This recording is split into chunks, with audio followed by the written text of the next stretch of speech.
Good afternoon, everybody, and welcome to our third day and last day of coverage here out of the 2018 Men's Partnership at Bentwood Country Club. I'm Cody Brown. I'm joined again by Kevin Collins, and we'll have David Wagner again with us for the first part, roving around down there talking to the guys. And this afternoon, we'll be joined again by Aaron. So a quick recap of what we've got going on. Like I said, this is the third and final day of this tournament.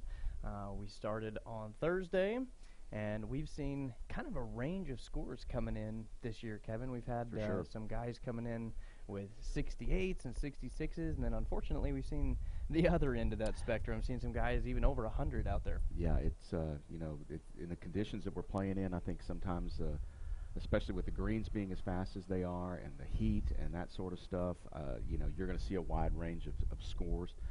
We're coming down number 18 with our drone footage right now, and it's got a great shot of the bunkers that are bordering both the east and west side of the green.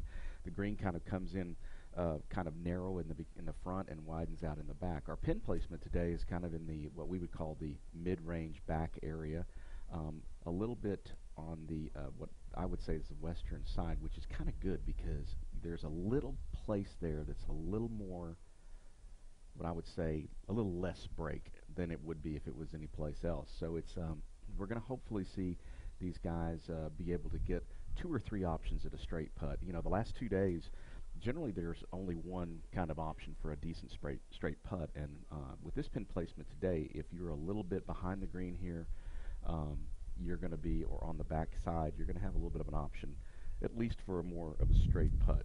Yeah, you're exactly right. And we had that pin position way down front yesterday, and it was just punishing the players that came over to the back of the green. They just had a real tough time getting all the way to the opposite side because there is such a slope there. They had everything downhill, and it was making it really tough for them. Yeah, at first look, when you're just, seeing where the pin is, you might think, and I think you made a comment early in the broadcast, man, that we might see some scores today, but it's deceptive because it's really difficult to get in that. As you saw in the drone footage, you saw the nice narrow area of that green. It's pretty small, and considering a lot of these players are coming in from either the right or left, as we've seen throughout the entire time we've done coverage of this tournament, it's just kind of hard to hit that area.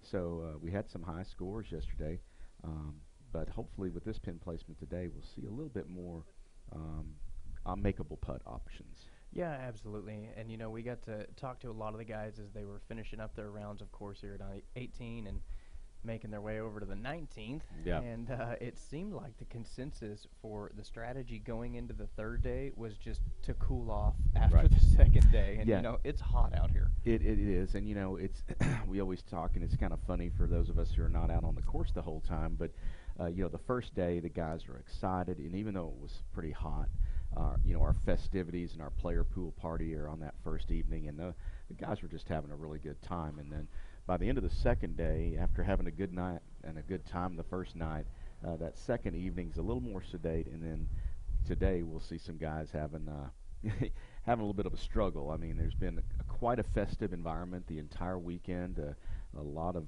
fun things going on that aren't even involved with the golf course. So just a really good overall weekend, but I bet there's a few guys with their tongues hanging out today. Yeah, absolutely, and I'm glad you mentioned that because I did want to talk to you a little bit about that again for those of all the viewers that didn't hear when we spoke about it previously. But you guys really turn these tournaments into a total event. I mean, there's a lot more going on than just the tournament itself, Sure. And I've had the opportunity to have some dinner last night and listen to the music, and it was just a really good time. Yeah, it's we try to make sure that if you're coming out to our club, that we have something for everybody, and that's kind of the philosophy all the way across the board. Even on a regular day here at Bentwood, we kind of feel like we have something for everybody. We've got tennis, we've got fitness, we've got water aerobics, we've got a swimming pool, we've got pickleball, which is the fastest growing sport in the United States right now, and along with our golf course, which we're extremely proud of. So, we kind of take our events in that thought process a lot of the times, too, to try to, market to everybody and having a really good time. Yeah, for sure. Well, it looks like we've got David Wagner actually down here on the green. David, you want to walk us kind of through this pin location today and what these guys are looking at? Yeah, guys, I was just going to show you all a couple of things while we're waiting, because obviously we have no one on the tee box right now. This, I don't know if you can see right, but right here where I was standing, this is where our first pin placement was on Thursday when we got started. So that's right on the downslope of that ridge right there. So that's why they had such a tough time there. Obviously, yesterday we were way down here, and I mean, this is where the green is sloping down, so you can see this pin placement right here made it so hard just because of the slope. Right. Now, what y'all were just talking about a minute ago, where we are today, it's back up here and it's on the flat part of the back side of the green. So not a lot of break. Obviously, it slopes a little bit this way. So those guys that we saw a lot of balls come back to this side yesterday, if they can play it in here, they're going to have a pretty nice putt. Well, and I think that the thing that we saw yesterday and the day before is, we saw a lot of 3 putts, and maybe some 4 putts, and then we don't talk any further than 4 putt. But, quite frankly, if you're pretty close to this hole today, you're going to have an opportunity to get that second putt to go in, whereas where David was standing, pin placement was, I mean, if you miss by, if you're just over by, 10 or 12 inches, you could be, all the way to the front of the green again. You roll down, because that's where this ridge really just starts breaking down and sloping to the front part of the green. So, we saw these guys that just came through here, and a couple of them were back off the green in the first cut, and their chip, it still gave them enough room that once they chipped up and dropped it about 3 or 4 feet from here, it rolled and stayed here, which was a makeable putt. Right. I mean, once you hit it here, until you get it probably 4, 5, 6 feet past the hole, it's not going to start rolling down there. So exactly, and it gives them a really good opportunity if they're in the position you were just talking about, Dave. Both of those teams had the players that were actually trying to make their chip shots, so they can kind of get aggressive and see if they can get the ball to the hole. Where Cody and I were talking about it a lot yesterday. I mean, a lot of these guys were trying to stay below the hole and stay away, because if you got past the hole, you're in trouble. If you can get a good second shot in here. And be, maybe chipping from the back edge, you can be pretty aggressive, which hopefully will lower some of the scores. And what was really impressive yesterday is we saw a chip in that hard hole placement yesterday. Right. So we did. That was pretty phenomenal. Had the first one that we've seen of the tournament here on 18, and it was just a great shot. He was short front. He was probably 10 feet off the front of the green, and just had a great touch and rolled it right in. Well, I'm going to get off the green, because looking back down on the tee box, looks like we have another group, and I'll check back in with y'all in a minute. All right, that sounds good. And before we get to these guys on the tee box, if we can, I'd like to take just a quick look at a recap of our championship flight scores from rounds 1 and round 2. And like I said, we have some pretty good scores actually coming in that flight. Yeah. And it's pretty tight, so these guys come out here, if they another good round in the third day, they're going to have a real good shot at taking it. Well, it's great to see some players that that teams in it. So you have opportunity. There's you got Ball and Graves, which are defending champions from last year, with a 2-shot lead. But looks to me like mine 3-shot lead. Sorry about that. And but you've got 3 other teams within 3 shots. So you've got some guys that can make up some ground there and have a real shot at it. Yeah, absolutely. And I mean, it's interesting looking at some of these scores. Some of the guys came out round 1 and just killed it, and threw up a great low score, and then struggled a little bit yesterday. And I mean, I say struggle, they still put up some great scores. Yeah, for sure. But then you see just the opposite, where the other guys might have come out a little timid in round 1, and then yesterday they really found that groove and put up a lot lower scores. So we'll see what they're going to do out here in the third round. And of course, as we go on, we'll check the other flights and see what they're doing. But, and just a quick note on that, you've got Drennan and Lummis back there at -6. That's a former winner. Zach Drennan has won this tournament, and to make up 4 strokes for a guy like that is not out of the question. So, quite frankly, I mean, most every team is in it. Maybe Street and Fincher would have to come up with a kind of an amazing finish, but everybody's in it pretty much. Yeah, absolutely. That's what we were saying. It's a tight race, and that's what makes it exciting. Because when you're that close, you come out and the importance of those 3 and 4 foot putts now. And that's when you have to realize everything that we're talking about, the speed of these greens, the pin placement, it all matters so much on that third day. There's no question, and hopefully, these guys have been going to school. They haven't been going to the keg the entire tournament. They've gone to school on these greens, and you would think on the third day that there would be a little bit more, knowledge and or respect, whichever way you want to look at it, for the greens themselves. Well, I can tell you, I've spent a little time over at the keg myself, and Yes. I've only seen a few of them, so I think we're in for Well, a good round. That's what's today. great about our tournaments. I mean, even if you're not having a good day, we've got kegs everywhere. We've got great food. I was just over on number 1 earlier this morning, and Clay Friend from Concho's Catering over there, he has some slabs of ribs over there that are to die for. He said he was going to bring the TV crew a few of them later on in the day. But the great food there. The First Financial guys, Luke Urich over here, stayed up all night making pulled pork sandwiches. We've got cornhole tournament going on. Thanks so much to the First Financial guys, because they're donating their time and just big supporters of Bentwood and golf, but it helps make that festive environment continue on. I'm not thinking Luke or Cotton's Catering, because I've gained like 10 pounds in 3 days. Well, and the sausage and stuff that Clay's got over there is outstanding as well. So, like I said, it's an environment that's a little tough with the heat and that sort of stuff. But quite frankly, we try to give everybody opportunities to enjoy themselves on almost every hole. Well, as we are waiting for this group of guys to come up the 18th here, you can see on the screen, Kevin, we've got our friend back, and it looks like he's hanging out in the shade over there. Well, he's not a fool, No, he definitely That knows. guy's only in trouble if he's around the street. He's probably okay around that tree. That is very true. Looks like we've got Robert Black, unless I could see in the camera there. Robert Black teeing off. He's with Eddie Shell. Of course, I'm kind of going off my vision and looking at the camera, our camera angles. But judging by that basketball player type of swing, I'm pretty sure that was Robert Black on the tee box coming up. And they've got, looks like a couple of balls in pretty good shape in the fairway. So. Yeah, I was just about to say that we do have a couple good drives down there. One of them is on our right side of the fairway, and then one of them is just back from that, right about at that hump in the middle, which I believe, Kevin, that's about 175 on that hump to the green, correct? Yeah, it's 165, 175. And again, we talked a little bit yesterday about the wind maybe being a factor. Having the pin a little bit further back in this spot lets the guys possibly take a little more of a swing. So they're going to want to make sure that they club properly. The wind seems to be a little less than it was yesterday, at least at this point. But still, that's a factor. 175, a lot of these guys are going to hit a 7-iron, maybe a 6. This one ball that we've got up on the right side, that's almost a 9-iron for some of these guys. So they just have to take into consideration, if they get that ball up high above the tree line, they've got some wind to deal with. Yeah, the breeze is coming straight out of the back of the green, so it's going to be blowing in their face. The flag's showing a little bit left to right for the golfers as they're coming in, but they are going to have a little breeze in their face. And if you look at the top of the trees, you can see them moving. So the wind is probably a little higher up than even where you guys are. So if they get the ball too high, it's gonna play with their shot. For sure. And it's really nice to have a little bit of a breeze when you're looking at 108 or whatever we're going to be today. But at the same time, I think it will play a little bit of havoc with these guys.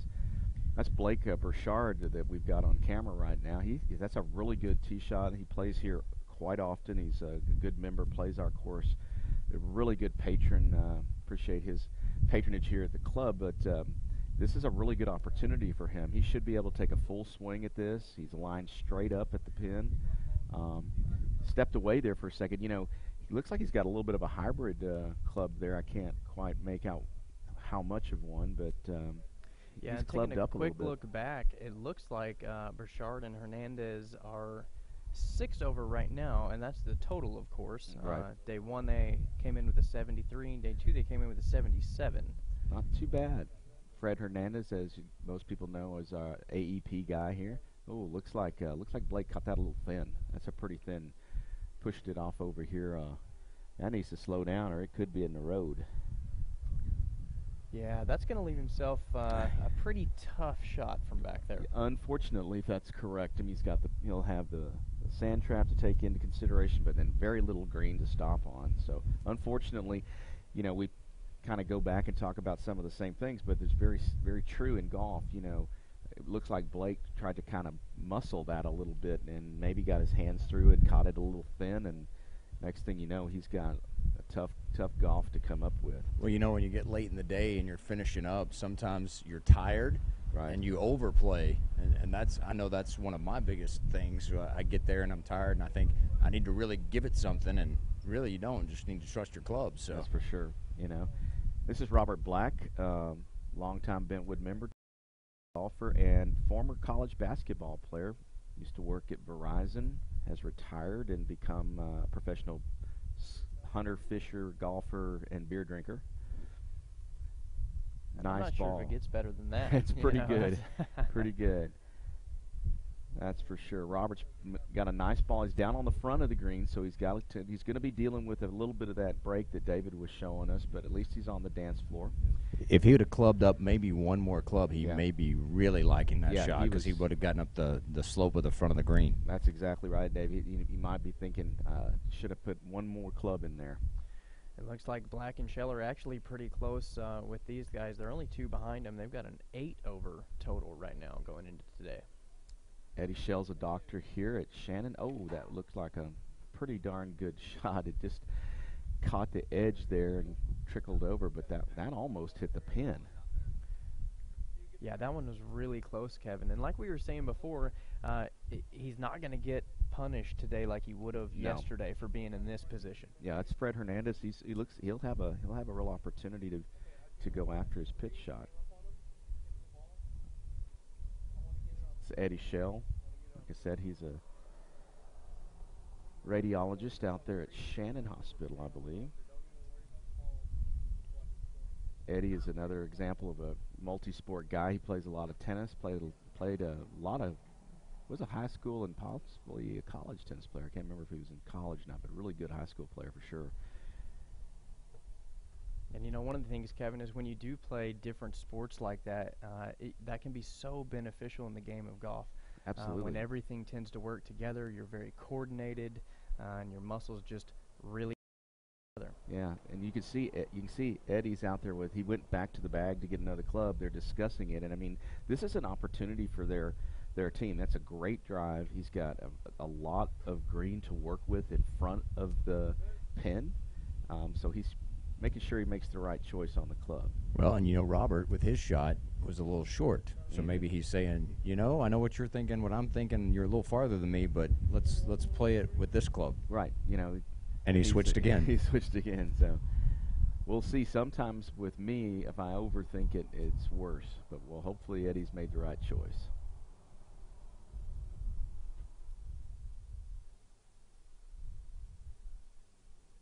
Nice smooth stroke there. He's got the ball up. We'll just see where it goes. A little bit short. I think depending on what club he chose, he didn't quite. He's on the green, but yeah, that really was a nice smooth swing, like you said there, Kevin. And if possible, maybe we can bring that one back and take another look at it, because if you saw it when he finished his swing there, his shoulders were looking right at the pin, target, and that's exactly where you want it to be. Right. You know, I know that was one of the hard things for myself to learn. You know, I'd always leave my shoulders in a different position, and it was so easy. And here we go again, and you can see him come through, and those shoulders are just lined up exactly where he wanted that ball to go. And kind of right at the end, lost a little of the balance, and that may have been, he took a pretty good divot, so might not quite have gotten the ball as cleanly as he wanted to. Still, nice fundamentals, good back turn. You know, Blackie Howard used to tell me when I play golf, if you turn your back, the ball's coming up, and it makes a lot of sense. Absolutely. Back to live coverage here.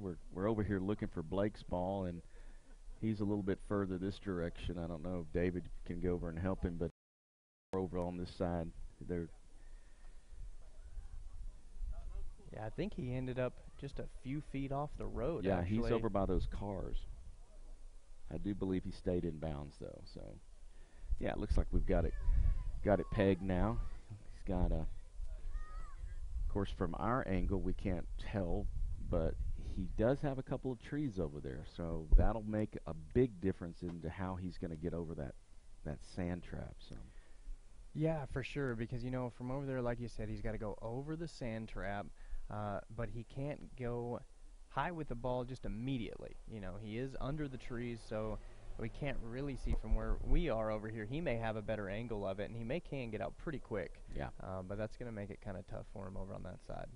This is a situation where, you'd want to converse. It's good to see that Fred's in what, we're thinking is pretty good position. He's still got a pitch shot, but he's in pretty good position. So I was just talking to Fred, guys, and he said, they're okay today. They haven't been fantastic, but apparently number 2 is not their friend. Oh. I mean, they did get to see a lot of the hole. Yeah, was that where all over? So, but number 2 might have been their downfall today, he said. So.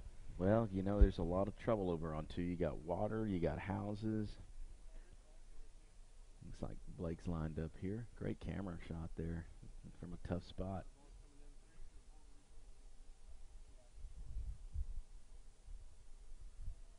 He had got it up pretty quick. For us, that would have been a pretty good shot. Absolutely. From where he was sitting, and it looks like he didn't have the best lie at all, and, to get the ball out of there and over. He's still got a chance coming back, and like you said, his partner, horrible position over here. Absolutely. I mean, I think it's, if I was playing, I might go ahead and let Blake take a shot at his, because if he could get close and get the bogey in the bag, we'd be in pretty good shape. But we'll see how they play it. Like I said, Fred plays golf out here 2 or 3 days a week probably. And so he's been here. He kind of understands how this green's going to flow and what he needs to do.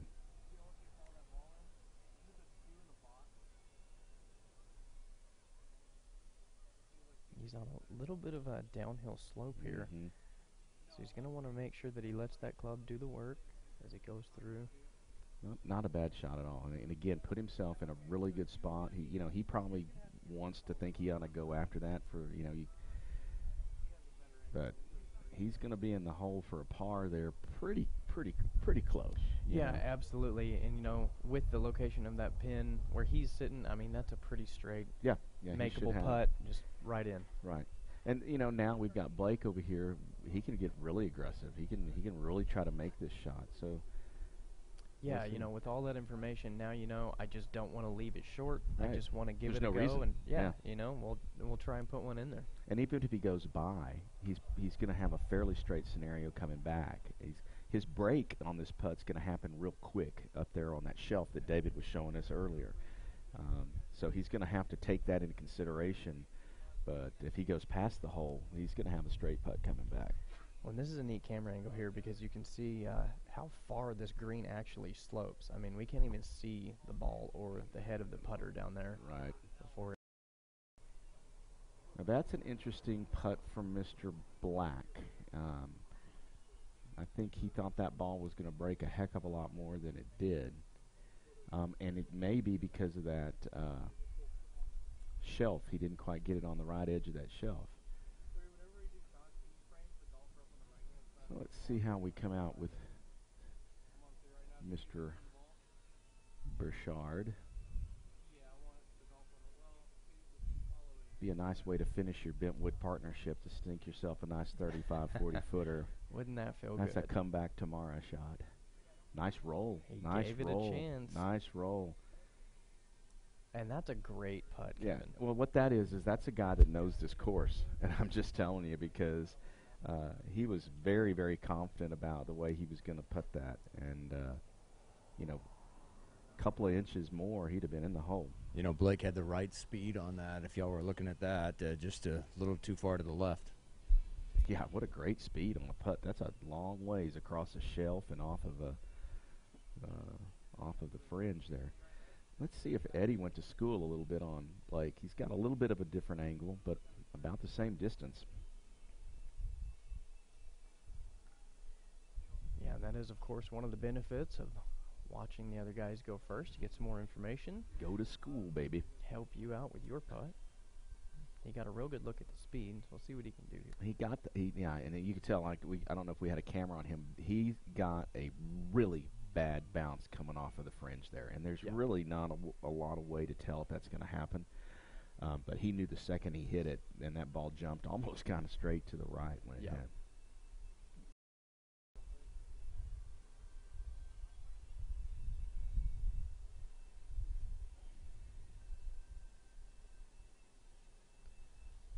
Looks like Mr. Black's going to get lined up here. Give his a go. This doesn't look like it's going to slide too much on it. No, I think it's a little bit of a speed putt. I think if you hit it a little softer, it'll move a little. Oh boy, he was all around that ball. He's still got a little golf too.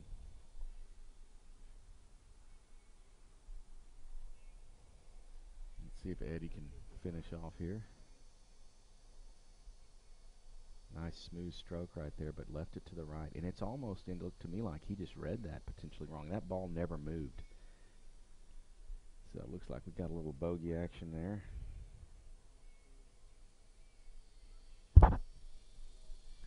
Another short putt coming up here. And, you know, it's just when we started the broadcast, we were saying that person that was where Fred was is going to be the best option for scoring. We've seen it 2 times in the first 2 or 3 groups. So as long as Fred just takes a deep breath and takes his time. Yeah, and that's one of the things about having to adjust, you know, every day out here is it's just a little different. Sure. Every time you play the hole. Absolutely, and that's the Bentwood course in general. Just by changing the pin placement can change the whole attitude of the hole.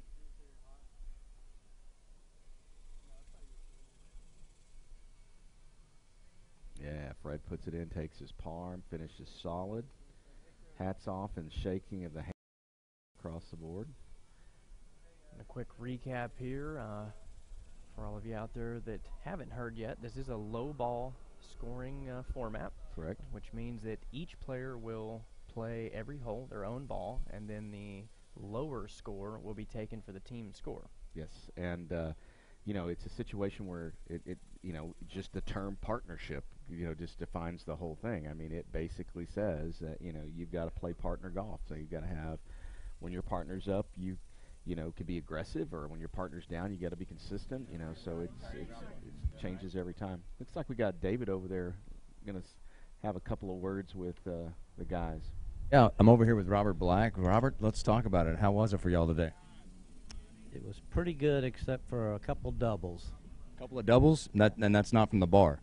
I wish it had been from the bar. That's why we had the doubles. It would have been better if it would have been doubles from the bar, right? No. So now I got to talk to Eddie over here, because Eddie had this approach shot a while ago. We were watching that. You changed clubs like 3 times, Eddie. Was the wind playing with your mind? Yes, the wind was coming in your face, and so, you know, you're like right in between clubs, and then you go with the big club, you go with the small club, all that, so the wind died down, and then obviously I was a little bit off, but it still turned out pretty good. We had fun, yeah. I love 3-putting. Shocker. Don't we all? I think everybody loves 3-putting, right? Thanks, guys. That's good that the way Eddie pointed that out. You know, we've been talking about it. They're very well aware of that wind, and it does play a big factor in the club selection. Yeah, absolutely. And I mean, those are a few of the things that are going through your head every time you approach the ball. You know, you got your line and where the pin is, and you know, it's just there's a lot to kind of calm down in your head before you take that swing. Well, and that's where your partner can kind of come in. You know, it's just like playing doubles in tennis. You know, I coach that to my players. It's like, you know, use your partner to help you calm yourself down or give you advice. You know, hey, you know, this is what I do, and because generally common sense will play its way out. It's just hard when you're trying to make that choice. Use your partner to help you. Kevin, my thing is, I play some doubles with your wife, and Yeah. she always tells me, just stop. Yeah. Well, basically, Just stop Wait, playing. is that You stop don't need to play playing I think anymore. she actually saying stop with all of your My antics? yes, your antics and your innuendos and your funny sayings. What do you... Just because I... Actually, when she we're does playing love. tennis, I mean, She does love playing with it. She's actually over there playing cornhole right now. She might need a help with a partner no, here. a your little bit. daughter, you got like the whole Collins clan over there Yeah, playing some cornhole. We've got some professional college students over there. It looks to me like. Hey, I was one of those. Yeah. 4 years into 7. We got Kerry Sartain, Troyce Wilcox, Cody Colley, and Layman Colley coming up. And can't say enough about Troyce Wilcox. He's such a huge supporter. He's been on our partnership committee for years, and so hopefully he's having a good round, just for no other reason that he puts a lot of time and effort into this event before he even gets on the course. Yeah, and it looks like Wilcox and Sartain were actually leading their flight, the fourth flight coming into today. They are 2 over. That's a pretty darn good score for a fourth flight, I tell you. Absolutely, you know, and like I said, we will go through all the flights again, but that's one thing that I wanted to talk to you about. It actually looks like all of the guys in our first in this tournament have just been struggling a little bit. Yeah, you know, and that's a testament to how difficult it really can get out here. Sure, and you know, the scoring, you know, it's funny sometimes you watch and an entire flight will have kind of the same scenario, and if you think about it, they all tee off around the same time. Sometimes that's course conditions too, you know. I mean, if they're in that flight and they play in the afternoon and the course is a little dried up, maybe the score's a little higher. Yeah, I don't know. Sometimes karma plays into that. You just never know. It's like Troyce over here in the blue. He's got a little tester coming up over David Wagner's bunker over there. Yeah, this can get tricky here. Yeah, he's got to keep his head down, make sure that ball comes up. Not a bad shot there if it stops. A little more than he wanted, I'm afraid. A little more chicken on the bone than he needed. Yeah, you know, that one just carried a little too far out there. Yeah, and you could see if we, I don't know if we could see it again, but if we did, you could see he was really squeezing on that club. He was really concentrating on getting over that bunker, and, you know, that just made that ball jump off the club a little more than usual. Yeah, and that's something that we've talked about a lot out here. And when you have shots like that, wow, that ball almost pause went in. for a second as we nearly had a hole out there. That ball was literally an inch just off the cup there. That was a great touch. That's Layman Cawley. He plays a lot of golf out here, and playing with his son Cody Cawley. You know, we talk about that. A lot of father-son duos and brothers playing in the tournament together. This is Kerry Sartain. This is a shot you and I wouldn't want to have. No, if I had this shot, I would definitely ask you to hit it for me. Got to let the club do the work. And unfortunately, you know, like we were just saying, you'll probably see us do that more than anything else. Well, and when you've got to carry over that sand trap a good distance, it just really makes it hard, and you get to where you're working a lot with your arms, and that sand will grab your club. Well, and it looked like Sartain was really not wanting to take a full swing, and when you're in the sand, you have to. I mean, just to blast it out of there. I know he wanted to land it softly on the green. Doesn't have a lot of green to work with just outside the sand trap, so.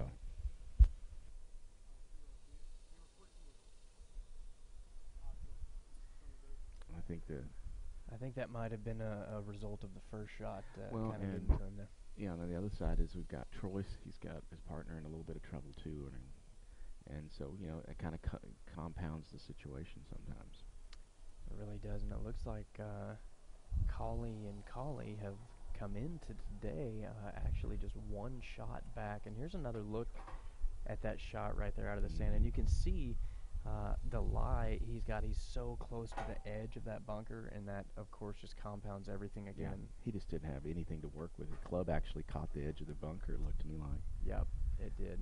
Now Troyce, his partner, has come back up, and you know, now what they're doing is they're in defense mode right now, and you know, Troyce is laying 3 here, right down in front. We've got Cody Cawley, who's been kind of quiet over there, but he's laying 2. He's got a birdie opportunity, pretty long putt, but he's got a birdie opportunity, and then of course you got Layman in a good position too. So, you know, a lot of times, Kevin, the pressure can start to get to you a little bit when you're playing with the guys that you're chasing. You know, and you're only one shot back the whole way, and you know what you need to do.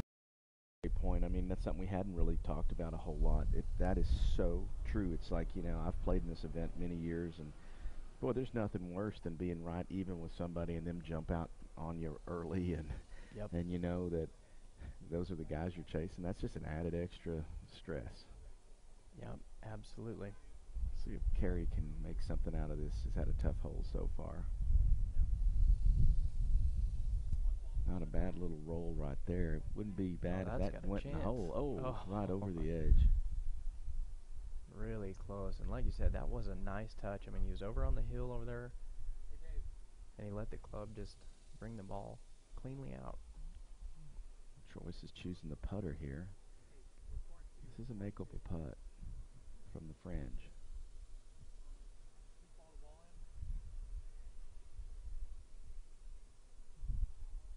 The ball moved a little on him across the edge there.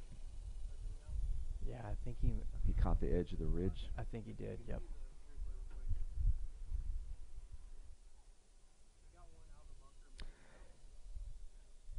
So it would be a good idea, though, if Troyce is probably going to mark it and step back a little bit and take a deep breath. And this is Cody Colley. Cody's guy out at Angelo Pellets, if you ever need to do that sort of thing. Good sponsor here, too. Nice smooth putting stroke right there. That could be in the hole, ladies and gentlemen. That's got it. Oh, that is just man. That's just not even fair. I tell you what, those are the putts that will frustrate you more than anything else in this game. Boy, he was confident there. He stepped right up and right where he was going to hit it. Yeah, and I think we actually, if we can, we need to take another look as that ball almost dropped right in, and it just caught the edge. Well, those looks like the Collies are smiling a little bit there. That might look like a good score. Here comes the ball right in the hole until the last 4 inches. It dropped off so in those last few inches. Right there, it's in the hole. No, it's not. Yeah.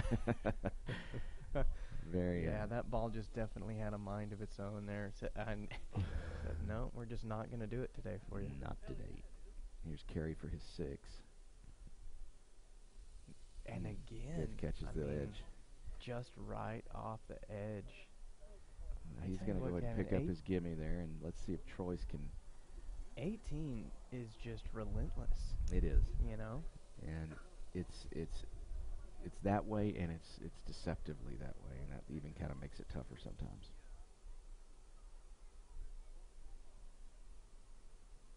Let's see if Troyce can get the 5, 6 in here. Well, tough finish for those guys. Hats off, though. Looks like they're congratulating each other.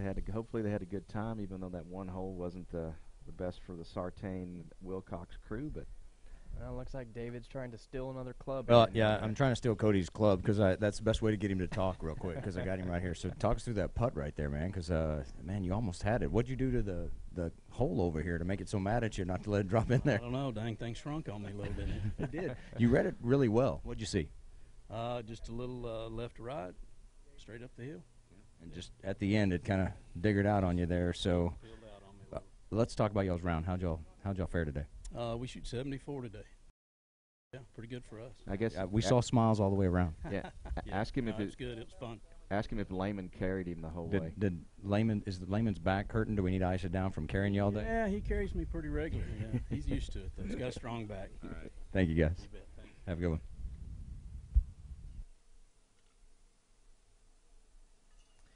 Yeah, and that's definitely a respectable score for sure. As we said, third day out here in the crayon melting heat. It's not a bad score at all to put up. We need to copyright that. That's a good one. Crayon melting heat. Either that, or we need to name a band that. No, that's a good name for a band. There you go. We could probably get that done. Next group: Steve Mahaffey, Derek Darby, J.R. Dunn, and Conrad Ramirez.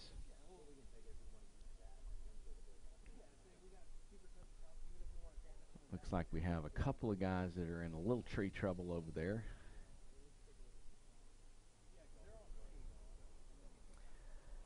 And unfortunately, Kevin, both of these groups here have really been struggling the first couple days out.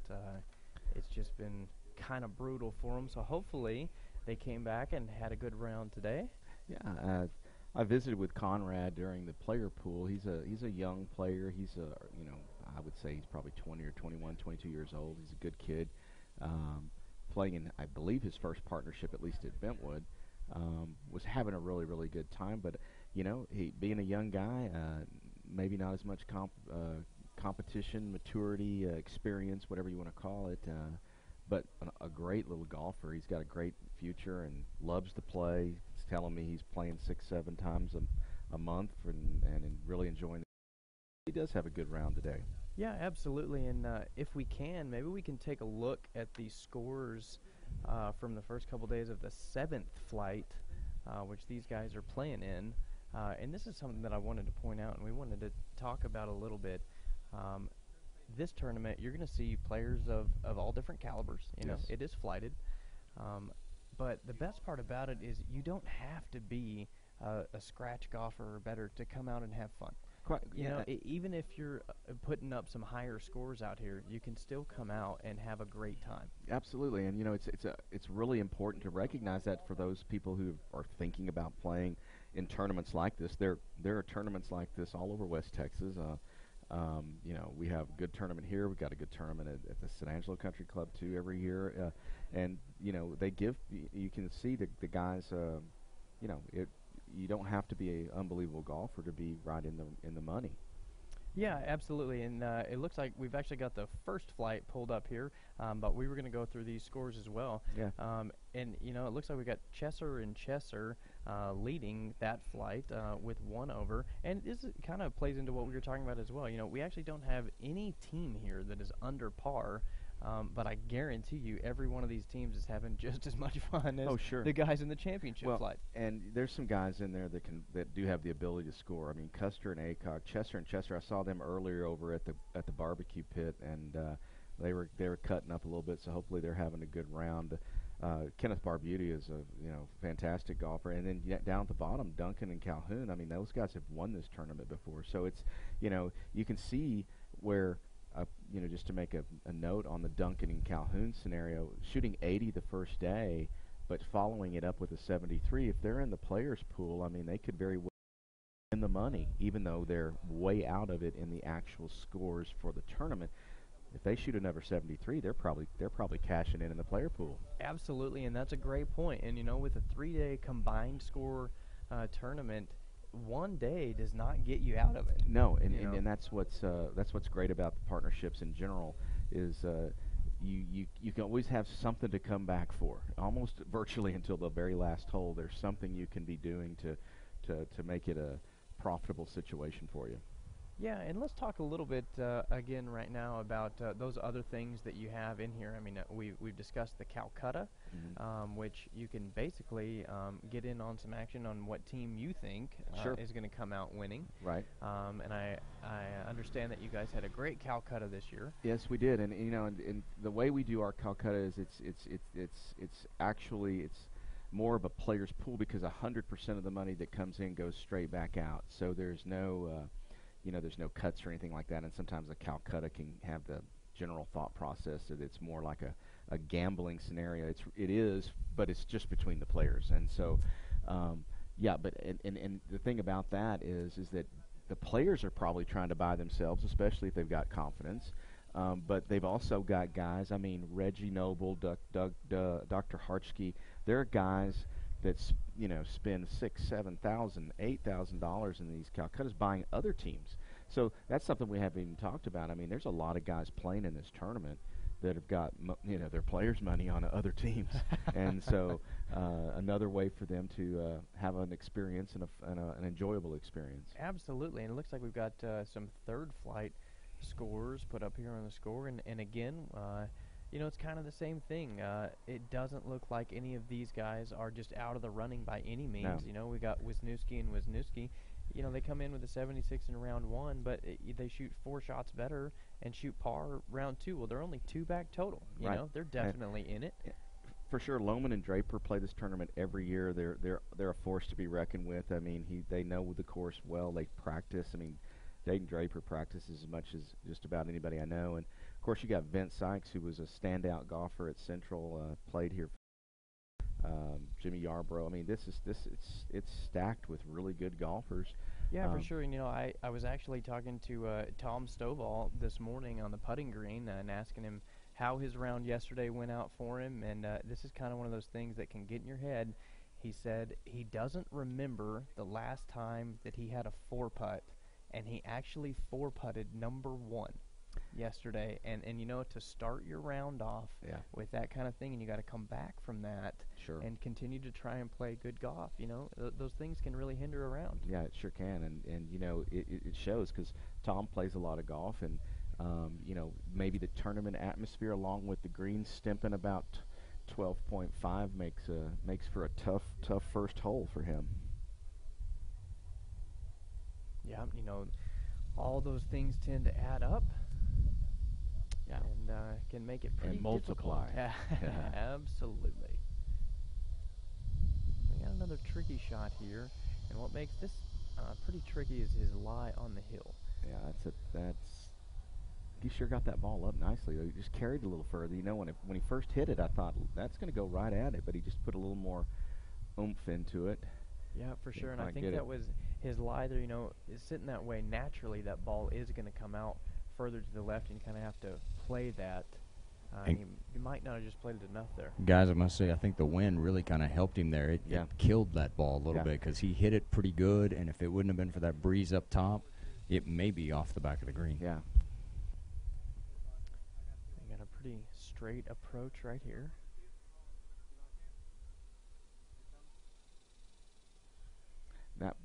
That chip shot was totally related to how far he was going to carry it to the hole, because it is technically coming.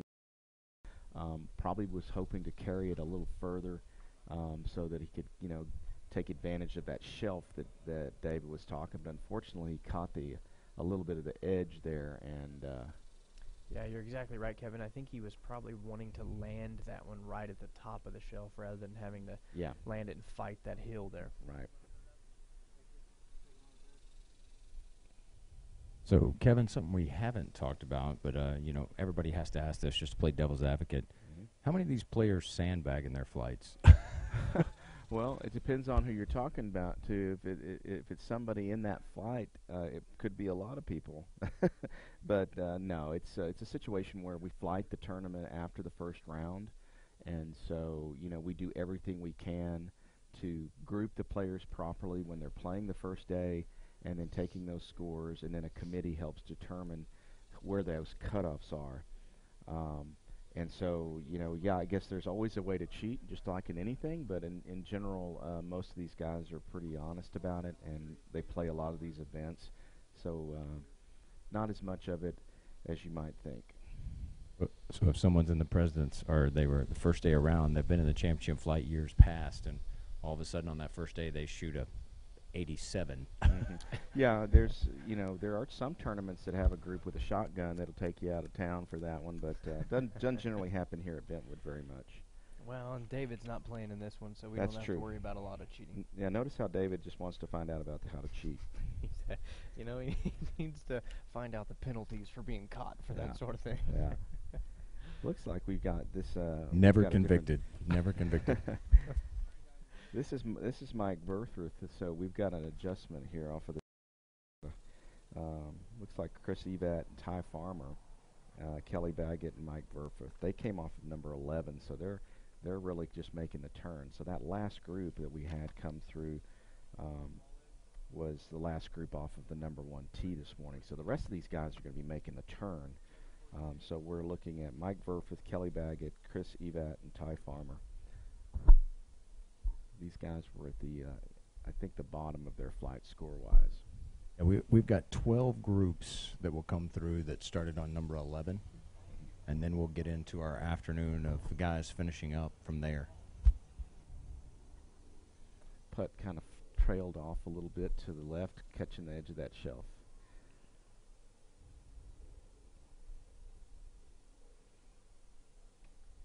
So we got Ty Farmer here. This is a makeable putt, but it will break some. There will be some break, and there's a little bit of a hump there. He's got to judge just on the speed. And it's going to trail off just a touch. It looks. Yeah, he had the right speed. It just coming up over that hump, it made that little turn back to the right on him. Yeah. And again, those speed putts take a little bit. The more you play it out, the harder you hit it, maybe you take some of the break out of it. So it's just a choice, and tough to read sometimes. Now, Kevin, let me ask you this. I don't think this is something that we've talked about yet. How is it determined when these guys tee off? Every year, what we do is we generally have we want to make sure that the championship flights finish in the afternoon on the last day. Generally, kind of the way, the quid pro quo, or whatever you want to call it, for the championship flights. You want to end your tournament with your championship flight guys. So depending on when the tournament starts, you'll have your championship flights, and again, presidents first and second. They'll play in the afternoon the first day, the morning the second day, and then the afternoon and the third day. And conversely, your 7th, 8th, 6th flights, they'll do the opposite. They'll play afternoon, then morning, and then afternoon, that sort of thing. So it's a situation where it's pretty well known that the more top flights will be finishing on the last day, and that's how we determine the cutoff. The other thing we do here that most people may not know is we do double T, that's why you see some guys coming off 11 and some guys coming off of 1. And there's a formula how we do that time-wise that helps the course take care of getting the players all the way through, and it keeps the speed of play up and allows us to have 206 players. I mean, you couldn't do 206 players on a single tee very very efficiently, but this gives us the opportunity to expand the tournament a little bit. No, I think if we were going to try and do that, we would need some stadium lights out here. And well, there's that been a baby few going years. 24/7. There have been a few years that either weather has played some factors that we've literally. I remember one year we had the championship flight, and we had guys pull their trucks and golf carts up and turn the lights onto the green because the weather came through, and we had to wait, and literally finished in the dark. So we do everything we can to get the players on and off the course. We like to try to get a 5 to 5.5 hour round. 6 hour round is considered a little bit long.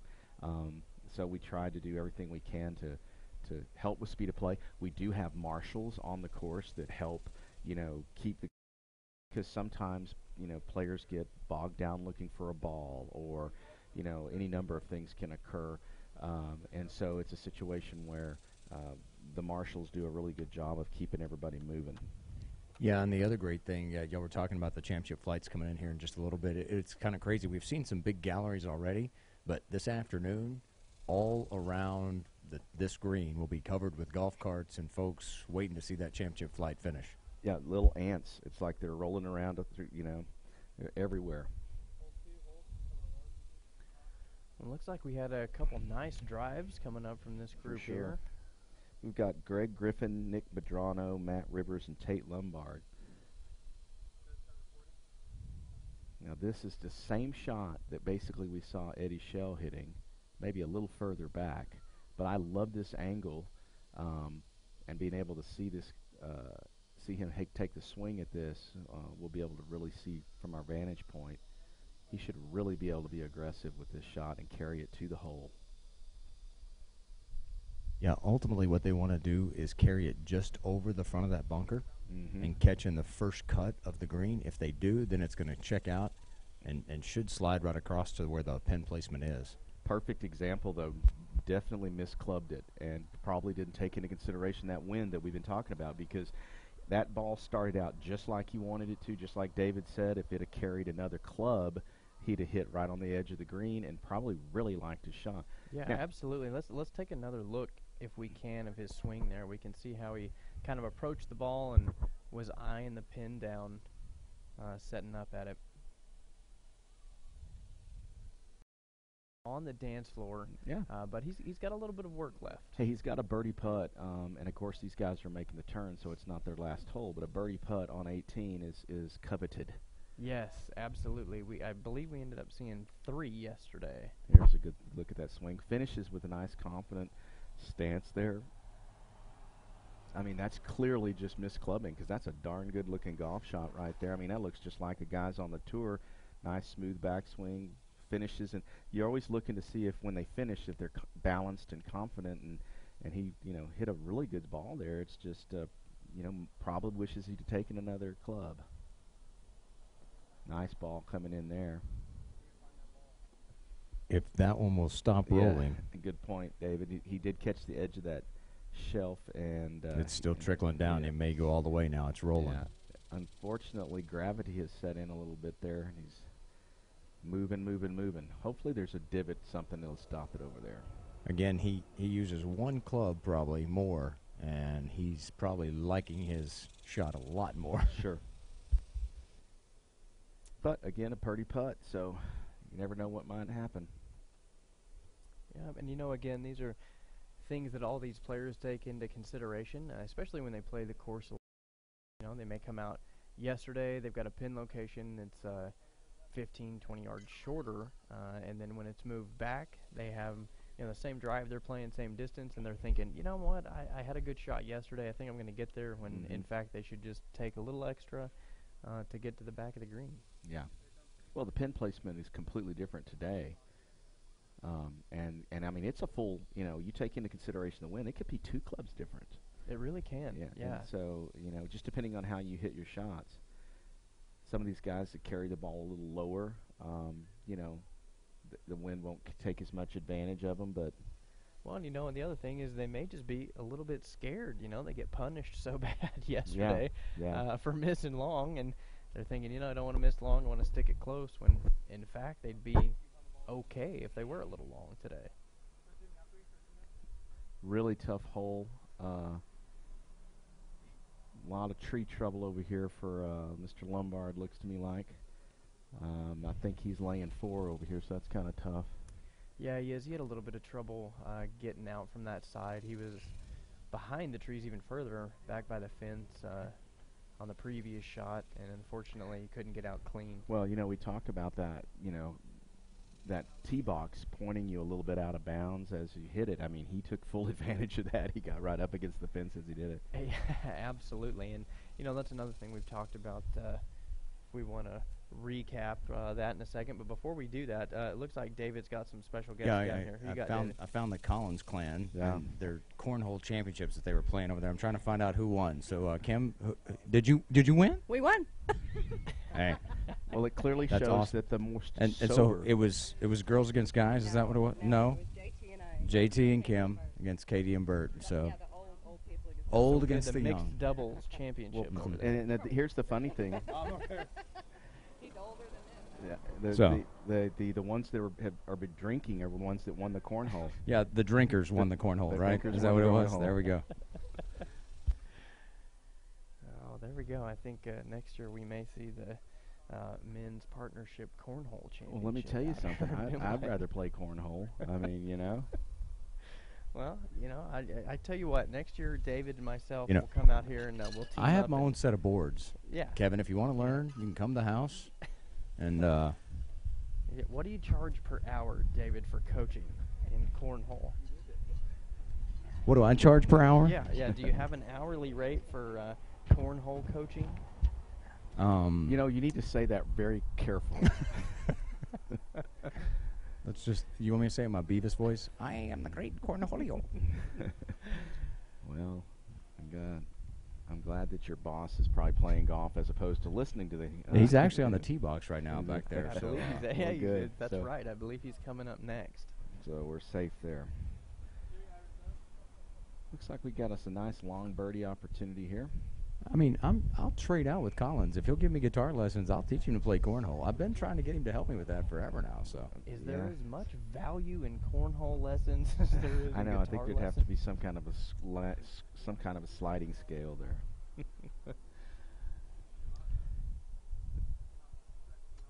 So he's is got some work left here. Yeah, This it's putt's gonna- definitely going to move. Yeah, it'll definitely move, but he is going up the hill, so you can be aggressive with it. And like David said, if it goes past the hole, he's not that bad off. Unlike the last few days. Not a bad putt. No, not at all. Unfortunately, it looked like he had the perfect Yeah, line. he I think he was- just didn't get it there. Yeah. And that's kind of a rarity, or at least for the last couple of days. We've seen more balls go past the hole than ones that got caught, short of the hole. So, but still a makeable putt for his par. We got another long putt coming up here, but very much the same thing. He's going to go up that hill, and again, now that he saw that putt right before him, I think let's he go to knows school. Yep, gotta get it past the shelf and just let it fall in. pushed that out to the left. What that example is you can see that ball's trailing off now as it got past the hole, but he pushed it past the break, and therefore didn't take it until after he got past the hole. But again, that's a straight putt coming back. So I mean, yeah, definitely. The last 2 days, if he'd makeable. hit that putt, he'd have been 10 feet past the hole, 15 feet for past sure. the hole. Yeah, where he's sitting now, it's very flat. When I was up there earlier, I mean, it's a really straight putt from there.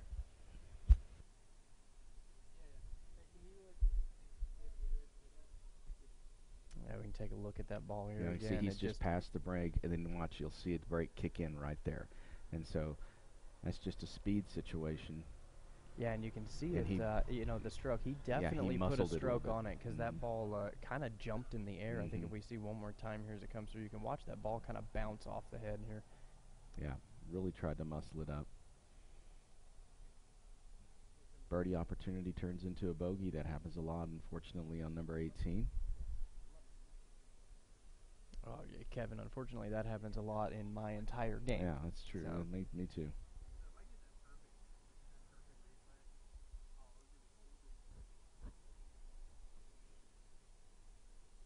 I'd like to shout out to my staff. Those kids have been they've been here a lot more than they've been home the last 3 or 4 days. And, while everybody's having a good time, there's a whole army of little ants working behind the scenes trying to make sure that we don't run out of beer and run out of ice and water and towels for these guys. And I can just really definitely proud tell of you, you're not lying, Kevin. Firsthand, for me, your crew has just been phenomenal, and they're super accommodating, making sure everybody out here is just having a great time. Yeah, we've got a really good team here, and it's it's almost impossible to have 400 or 500 people at an event and have everything go perfect. But I'd take my team anytime. I think they do a great job. Drano puts in his putt. That's a nice little sneaky par. I think he pulled in there. So I believe it was. Hopefully those guys can get some momentum and move on to the next hole here. They've got quite a bit of golf left. And coming up, we've got Tom Stovall, Benny Ward, Ryan Newland, and Jared Whitson. Anytime you're playing golf with Benny Ward, it's a fun time. I think that I don't think I've seen a human being drink more beer than Benny Ward. I started to say the language gets really colorful too sometimes. Yeah. Benny, It Benny looks is like Tom is actually in the, I think, exact same spot he was yesterday on his drive. He's had a real nice drive here on 18, and yesterday he had a nice approach as well. His second shot, he just wasn't able to capitalize on it, and he ended up 3-putting. He's got a nice little hybrid club there. Smooth little stroke. Ball came in just kind of like Davey wanted, but maybe one more club, Dave. What do you think?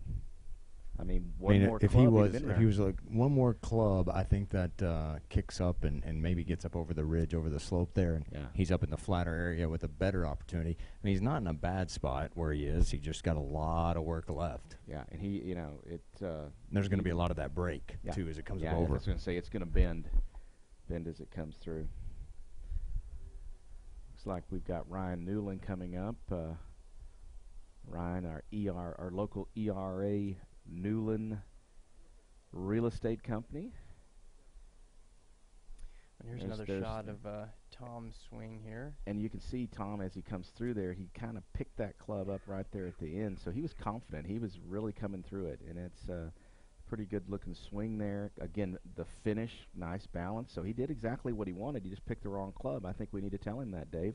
Yeah, absolutely. I think when he comes through, we should tell him, Tom, I think we knew better than you what club you should be hitting there. I always like to give my boss golf advice. And by the way, can I have a raise? Well, I want him to talk to me. If I say the R word, he's not going to say anything. He's going to get in his car and drive away. Well, it looks to me like we got Benny Ward coming in out of Treeville over here. Well, Benny found a tree. It looked like he hit it and it bounced back, so he's going to have to take another shot here. So he's really happy that Tom is on the green at this point, because he's having to use the cart path to help him out there a little bit. There's nothing wrong with using the cart path for a little help. You need to use all and every means you have on this course. Why my driving distance is so long. on It would have been average, David. interesting, though, to have a microphone on Benny when he hit that tree. We don't have a delay in the webcast, so unless we want to get in trouble with the FCC or anything so like we'd have that. so we would have got shut down and we could go play cornhole. You're always thinking ahead, there, Kevin. I like the positive thinking, Collins. Benny, what a colorful character. We really love him. He's a kind of a Bentwood fixture, and he's a joy. He's a good guy. Looks like we got Jared Whitson coming out. Jared and Ryan play quite a bit of golf together, and Ryan also plays some tennis out here. The thing about Ryan Newland is how deceptively tall he is. I never noticed how tall he is until I go stand next to him. I bet he's 6'3". I think he's 6'3", yeah. Which, I don't know why I say that, but every time I go up to him, I'm like, dude, you're tall. Jared got that ball up nice. Yeah, again, he's probably a club short if he has one more club. Yeah. Maybe we need to probably put a sign down there that maybe, just says club up. Yeah, maybe we could take, some kind of a donation to tell them that. Might be good.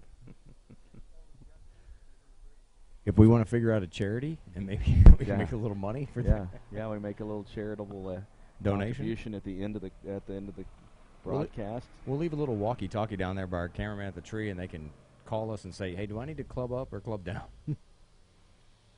And let's see if Benny can make some lemonade out of that lemon he had over there by the tree. Nice smooth stroke there, though. That's a pretty ball. He's going to like that. Yeah, that's a really nice shot there. He left himself right at the top of the shelf, so that's going to be pretty flat for him there.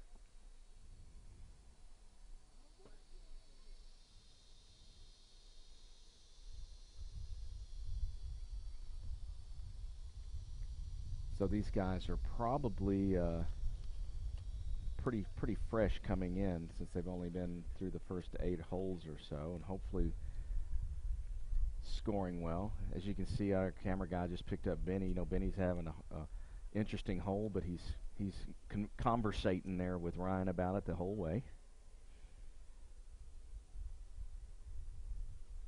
Have you ever known Benny to be quiet? No. And I think that's a good thing. I was just noticing his putter. That putter looks like it's got a brick on the end of it. Can you see the size of that putter? That's crazy. He might could use that as a weapon as well. Well, when you're playing with Stovall, you may need that. I was about to say, maybe keep that around for when Tom starts giving him some attitude.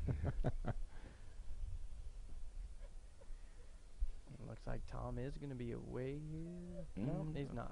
We still got Ryan's coming up off the edge now. This is a tricky shot. However, it's all depending on how it comes out. If he gets a nice smooth transition, he could make this shot. I mean, it's coming along the edge of that shelf and probably can be a little aggressive with it.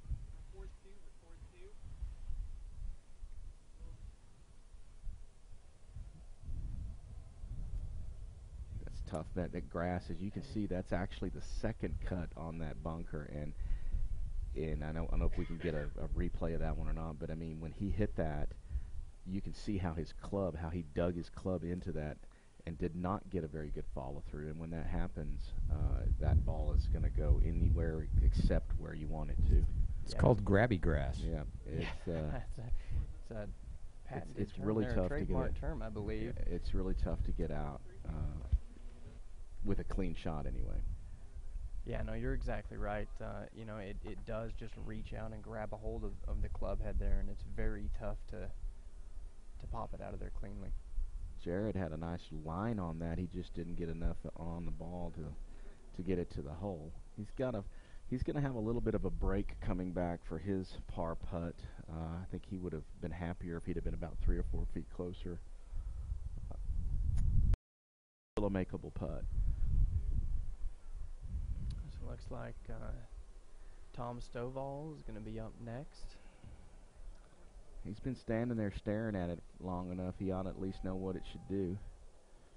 This is, again, depending on which side of the shelf he's going to try to play the break. And what I mean by that is if, he can actually kind of push through the break. And he's got a good roll at that. It's not quite going to be there, but he's got a straight, nice, easy putt for his par.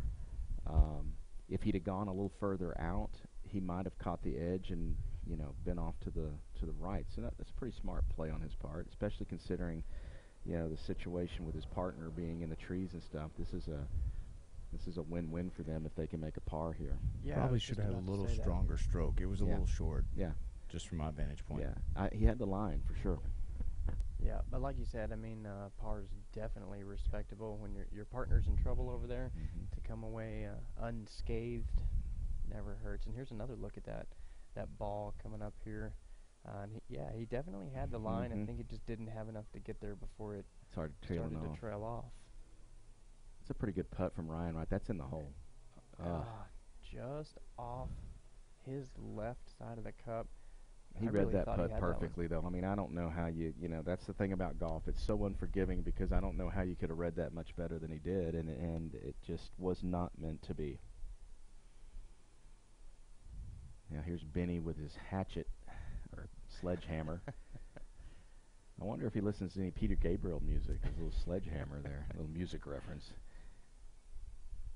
Something tells me Benny doesn't hammer. Just lips out right on the edge there. He's asking Tom if he can pick that up. See, and that's another example of the camaraderie. You do have the gimme rule in effect that we've talked about all weekend, but you know, Benny's going to make sure with his opponents that, you know, it's okay for him to pick that up. And he talked to Ryan and Tom and said, "What do y'all think?" And they said, "Yeah, pick it up." Now Jared's got a real opportunity for a par here. It will break a little bit, but he's seen two other guys come pretty much on a similar line, so he's been paying attention. So let's see what happens.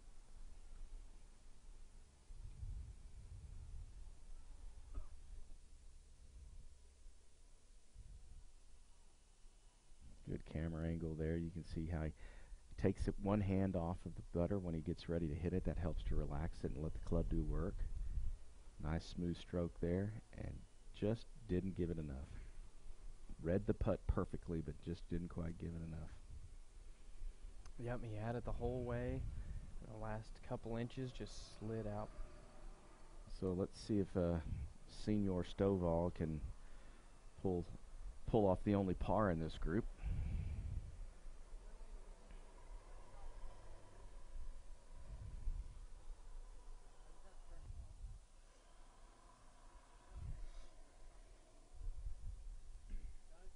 Nice putt. You know, and again, he plays the course quite often, and so he knows when the pin placement is there, that as long as he's over to that, from his perspective, over to the right side, our left side of that hole, he's going to have a pretty straight putt coming back in. Yeah. See if David can grab a hold of him over there for a second and find out how his day's going today. Tom, not a bad par right there, sir. Thank you. So how are y'all so far coming off these first 7-8 holes? We just haven't done real well. We just haven't. We haven't made any putts, and that's a problem. So, you know, that's where you win it. Yeah, well, y'all still got a little golf to play today. Yeah, so. We do. We got 10 holes left, so we start on 11. All right.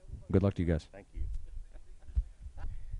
Well, there you go, and I think that's the thing to remember with these guys down As you here. can see, Benny's accosting David at this point, and we can't record what they're saying. That's a great shot of Mr. Todd Whitley and Mr. Jimmy Yarbrough. They look a lot alike, but they are not related. But they do play a lot of golf together. Jimmy, of course, longtime manager of Randall Motors and Patty's Party, and then, of course, Todd Whitley is a local builder here in San Angelo. Both of them play a lot of golf. Jimmy lives out here, and Todd builds a lot of houses out here. They're playing with Jim Carson and Darwin Stiegel. Well, that was a real nice-looking swing right there, yeah. Kevin. That was very smooth. It's a beautiful swing, and it's just the tail is the same. It's just almost like Groundhog Day over there. I mean, it's like we've got guys in great position, and they end up on the front of the green. And hopefully the word will get back to them that we need to club up a little bit. It's a pretty good shot right there. It may catch the bunker, unfortunately, but Clearly, Todd had no way to get the ball up. He was underneath the tree. But he's a good golfer. Both of his daughters played college golf. Both of them are golfers. So Todd spent a lot of time playing golf and watching golf and coaching golf and being told to shut up by his daughters probably. But that shot probably is in his bag. He's the kind of guy that can make that kind of shot.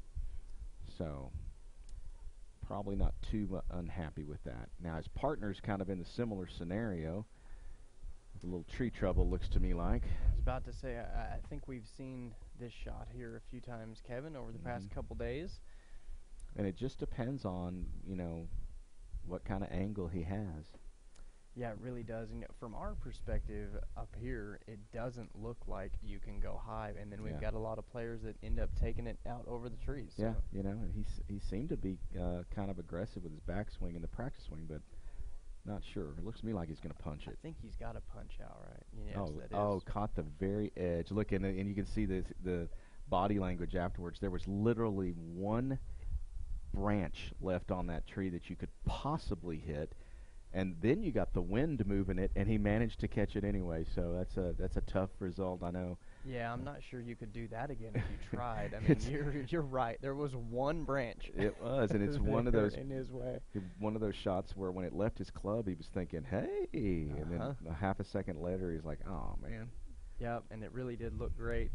Looked like he had a nice shot there until the tree said, "Nope, not on my watch." Yeah, and he's both him and his partner are in the sand trap now, so they've got a little work to do, but we'll see how that goes.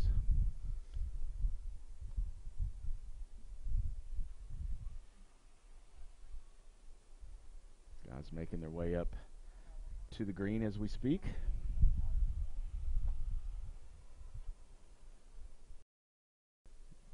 Jim Carson's a good golfer, plays a lot of golf out here. So these guys are probably scoring pretty well. I don't know if we've got that flight scores, but these guys play a lot of golf, and depending on how their couple of days have gone, there's a possibility that they've scored fairly well. Yeah, I believe we're still in the third flight here. We can try and get those third flight scores brought up and take a look at where they're sitting. Looks to me like we may have had a player out of bounds because they're only... Yeah, Darwin Stegall is the one that came through and came over to the road over there, almost decapitated Holly Stovall, Tom's wife. But she survived. That would not have been good. Here comes Jimmy Yarbrough out of the sand. So Darwin did say, he said it's a good thing I have a partner for this hole right now. Yeah, well, and I think that no matter how good you are, you're going to have a hole like that every once in a while, and that's when you need your partner to step up. And it looks to me like Jim's in pretty good shape, at least to work for a par. Just like I said, I knew Todd Whitley had that shot in his bag. It's a pretty textbook sand shot. Used his hands nice and smooth, and like David said, just made sure he hit through the club. And what a great shot that is. So Jimmy Yarbrough at this point is taking a deep breath. He's thinking, I think we're probably out of the trouble both of them were in. Yeah, that putt he left him there is definitely makeable. We've seen that quite a few times today. And here's another look at that out of the sand. That's you can see him really shot, dig down in it. Mm-hmm.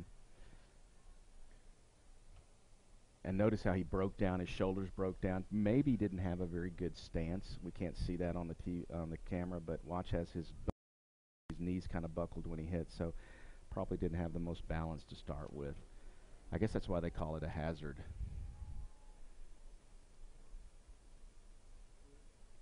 Here comes Jim Carson. I think Jim would probably like another do-over on that one. I think a little bit more would have been something more palatable for him, but still got about a 5 or 6 footer. Jim plays a lot of golf and knows these greens, and hopefully we'll have a good end result. Darwin Stegall was telling me through their first 8 here, they're 1 over, so better than they've been the last couple of days, but at least they have a few more holes to play today. Sure. Well, and they're coming into the front 9, which we've talked about a little bit. I think a lot of these guys play that more often. Jimmy was right in the roll right there. Yeah, Jimmy was right in the jaws of the cup right there, and then read the putt perfectly. unfortunately takes his 6, so he's going to be relying on Todd to make this little 3-footer for the par.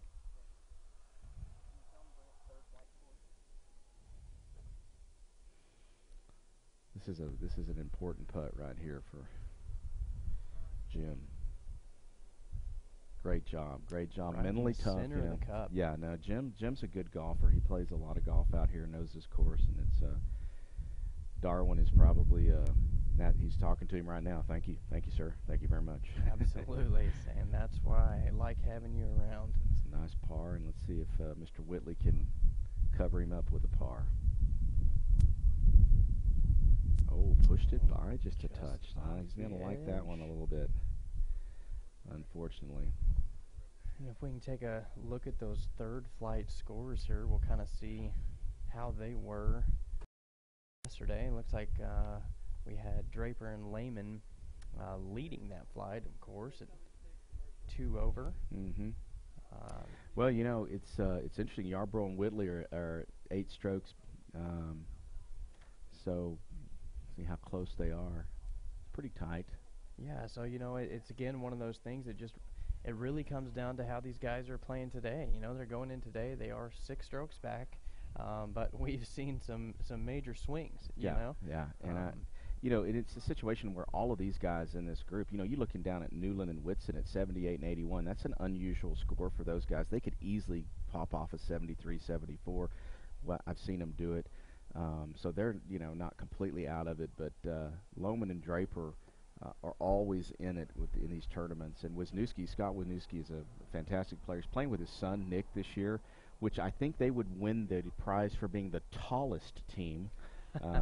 You know, I believe so. A couple basketball players, too, yeah, right? Scott, a former Angelo State University basketball player, and Nick, you know, is one of our favorite employees out here, works in our snack shop. He just graduated from high school, and so it's great seeing that he's playing with his dad in the tournament. I think that's a good example of the family-type situation we got out here at Bentwood, and we really appreciate those guys. Yeah, if you stack the two of them on top of each other, they're like, what, 13-1 or something like that? Yeah, there's some tall guys, tall drink of water. Unfortunately, it looks like that approach shot that we just had there ended up in that front side bunker, I believe. David, did you see, did that one fall, or did it hang up there? Look, it looked like it stayed right in that cut, but I'm not sure. Let me try and make my way around this side, and I'll see if I can see in the bunker. Second shot right there. It's at least a little bit up on the top. Hopefully it won't start to roll back. We'll see that happen a lot today, depending on where it is on the ridge. This is Craig Gutierrez, Ricky Gutierrez, Vince Sykes, and Harold West.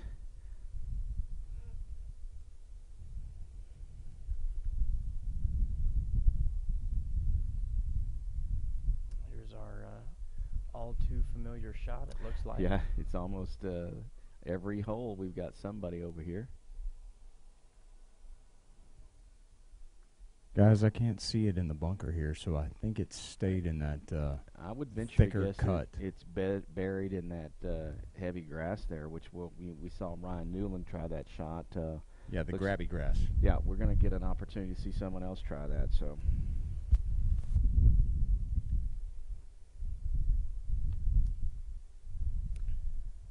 That little punch shot that we saw there coming out, looks like it hung in that first cut just off the fairway, but he's still going to have a pretty good look at it as he comes in. I mean, you can definitely get up and down from there. As we take a look at his swing again, it looks like he made good contact with it coming through.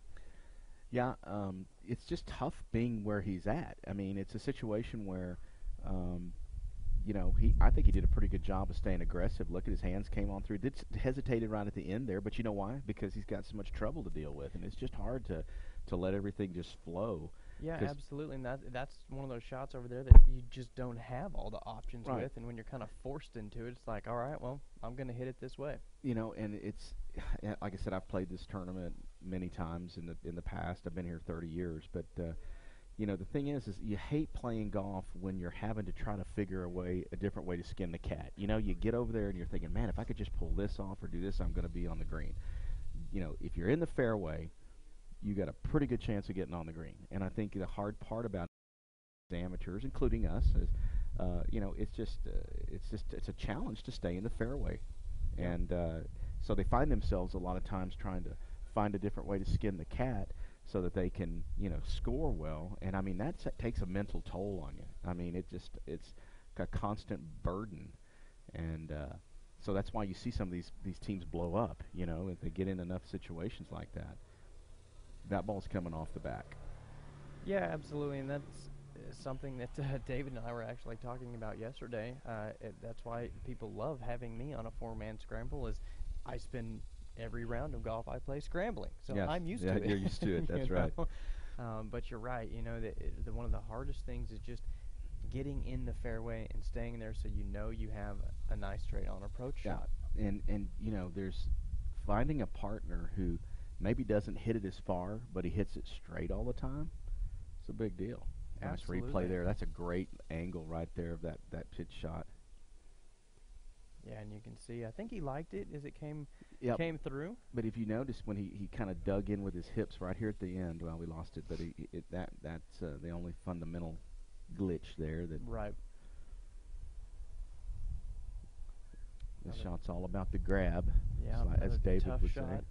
From the grabby grass. I'll see there, just completely. It's not going to be a bad shot at all, but it may not be how he anticipated it. But really, a pretty good shot. Yeah, it looks like it released into a pretty good line there. I think it if did. it had a little more speed. It's going to have a little bit of a movement on it, but not close. bad. If you're 5 or 6 feet, you got a shot. Actually, that probably the grabbiness of the grass right there probably saved him a little bit. It did. He got because fortunate. otherwise it would probably be rolled over here more closer to the fringe. Yeah. Dave, have you started to package and sell the grabby grass yet? Yes. And if you would like a pallet, they'll be available later this afternoon.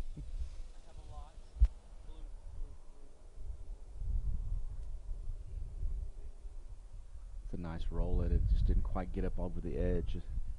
The thing about it is that if that ball travels another one rotation, it'll fall on down into the hole. He just was a little short. Yeah, and we've said it 1,000 times, but the greens out here can really start to beat you up, and you get kind of timid or hesitant when you make that roll, and sometimes it's hard to know. This one I actually do have to give a pretty good stroke on. Right. Well, the Gutierrez brothers are feeling a little bit of the Bentwood wrath on the greens here. Looks like Vince Sykes is kind of taking it in. He was over in the trees and then over the green. He's going to count on Harold to go ahead and put his par in. That's an great shot there too. In golf, you have the ability on the green to clear a little bit of area in front of it. If there's like a leaf or a divot and that sort of stuff, you do have the right to make sure that your line is clear. Harold stepped right up in there, played solid. As you can see, he was relieving a little of that pressure that Vince put him in there. Craig takes his bogey, and not a bad finish. Good job by Harold. I know that Vince probably needs to pour his beer for him on the next hole. We'll see how that goes. Says, thank you, partner. Here's a reward for your troubles. So it looks like our next group is our leader, Loman and Dayton Draper, Scott Wisniewski, and Nick Wisniewski, if I'm reading the tee sheet correctly. Teed off at 126. I believe I see that's one definitely ball Scott dead there. center of the fairway, and then that's Draper and Loman over here in the trees chit-chatting about the thing we've been chit-chatting about an awful lot. Right there, Scott Wisniewski, longtime Bentwood member, Angelo State alumni, has been extremely philanthropic in our town on a lot of different levels, including Angelo State University. Originally from Chicago, Illinois, and still talks kind of funny, in my opinion. Still has a little bit of that northern kind of whatever it is. Maybe we can have David ask him about that.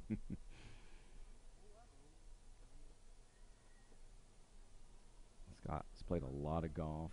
Has been injured a little bit over the last few years. Had a wrist injury and had to have stuff. He carried that a little further than he wanted to. Looks to me like he's going to be hanging out here with our production crew for a moment. He might have heard you talking about the way he talks there. Scott's a great guy. He's been a good friend to Bentwood and San Angelo. He's been very successful as a businessman and owns several businesses in San Angelo. He almost got me with that. Yeah. We may have to do some moving of this ball or some. Well, I believe that he will get a relief because this is considered a relievable element because it's not a permanent fixture of the course. Are you talking about our porticool back here for our production staff? Yeah. That's where it is. It's right by it. Yeah. Actually, I think he will get at least a club link relief there. Again, I am not a legal rules official from golf, so don't. With Scott's clubs, that's like 10 feet, right? Because he's so tall. Look at Nick. Does he not look just like his dad? He's actually bigger than his dad. And I think Nick's going to go to Texas A&M University. We're going to forgive him for that. Unfortunately, we've lost another one to the Colt.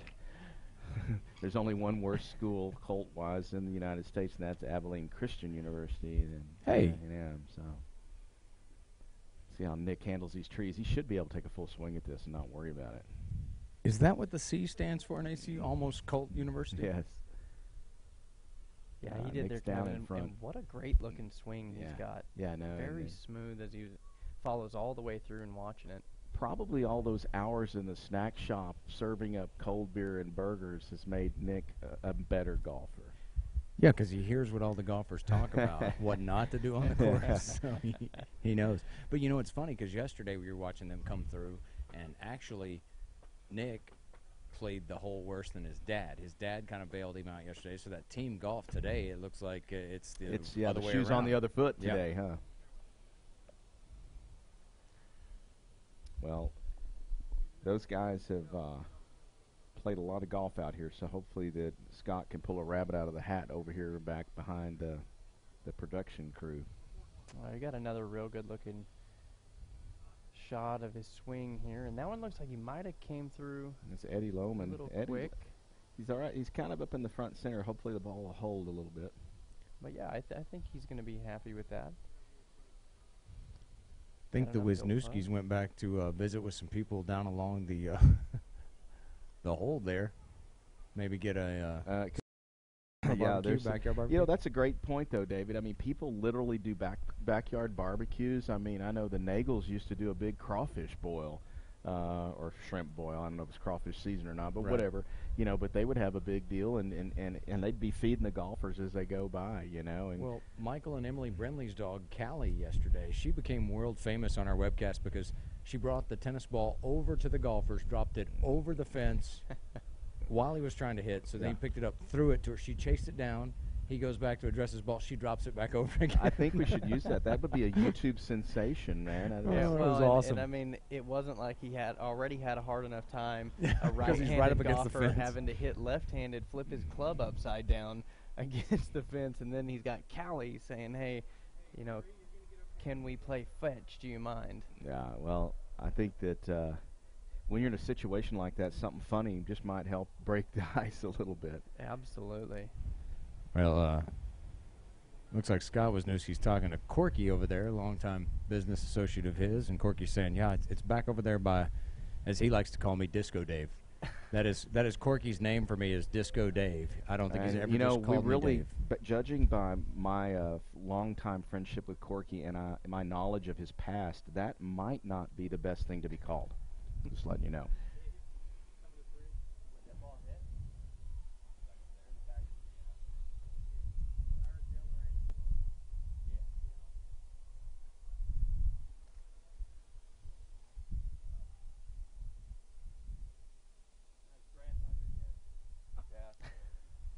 This is the one place we don't water just because we knew you were going to be here.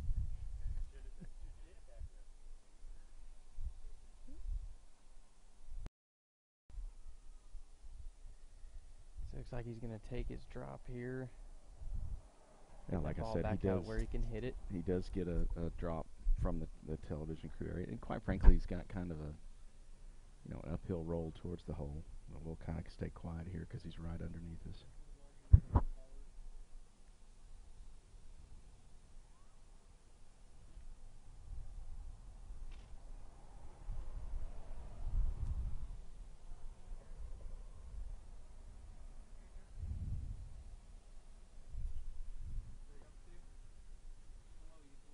Tough angle. Yeah, that really is. That's a tough shot from back here.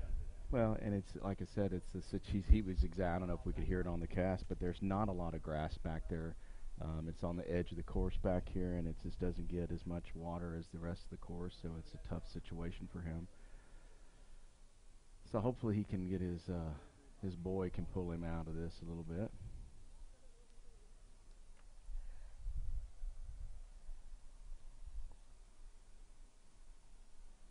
Nice smooth stroke from Nick coming up the hill. You know, he didn't quite play the break, but he's going to have a pretty makeable putt coming back. Taking another look at his shot there, and you can see exactly how difficult that is. Like you were saying, there's just not a lot of grass back here. And it just makes that a we got a tough replay, shot. yeah. And he handed it a little bit, and you can see how he lost focus with it. And it's tough with all the commotion going on around here with us and on that sort of stuff. But then again, he did fly the green, so. Well, that's a good point. Yeah. So.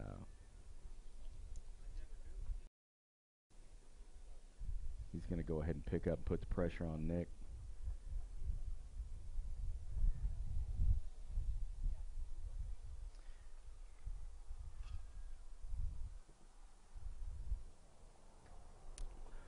So we got Eddie Lohman going to come up with his, I think it's birdie opportunity, correct? I believe it is. It's going to be a long putt here, but we've seen this putt quite a few times. Unfortunately, we know, I think, exactly where this putt should be going. Looks like he let his partner Dayton come on from off the green there. And that's kind of a smart play because Dayton Draper was, he was putting for a par there because he was over on the fringe, right? Right. If he makes that par, then it's Katie bar the door for Eddie. He can go for it.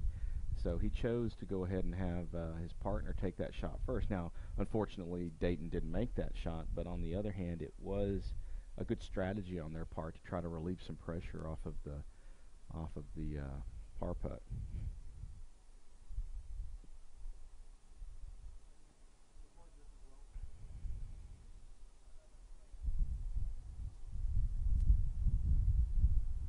Oh, nice putt, though, Eddie. It really was. Let me tell you something. That's in the gimme range right there.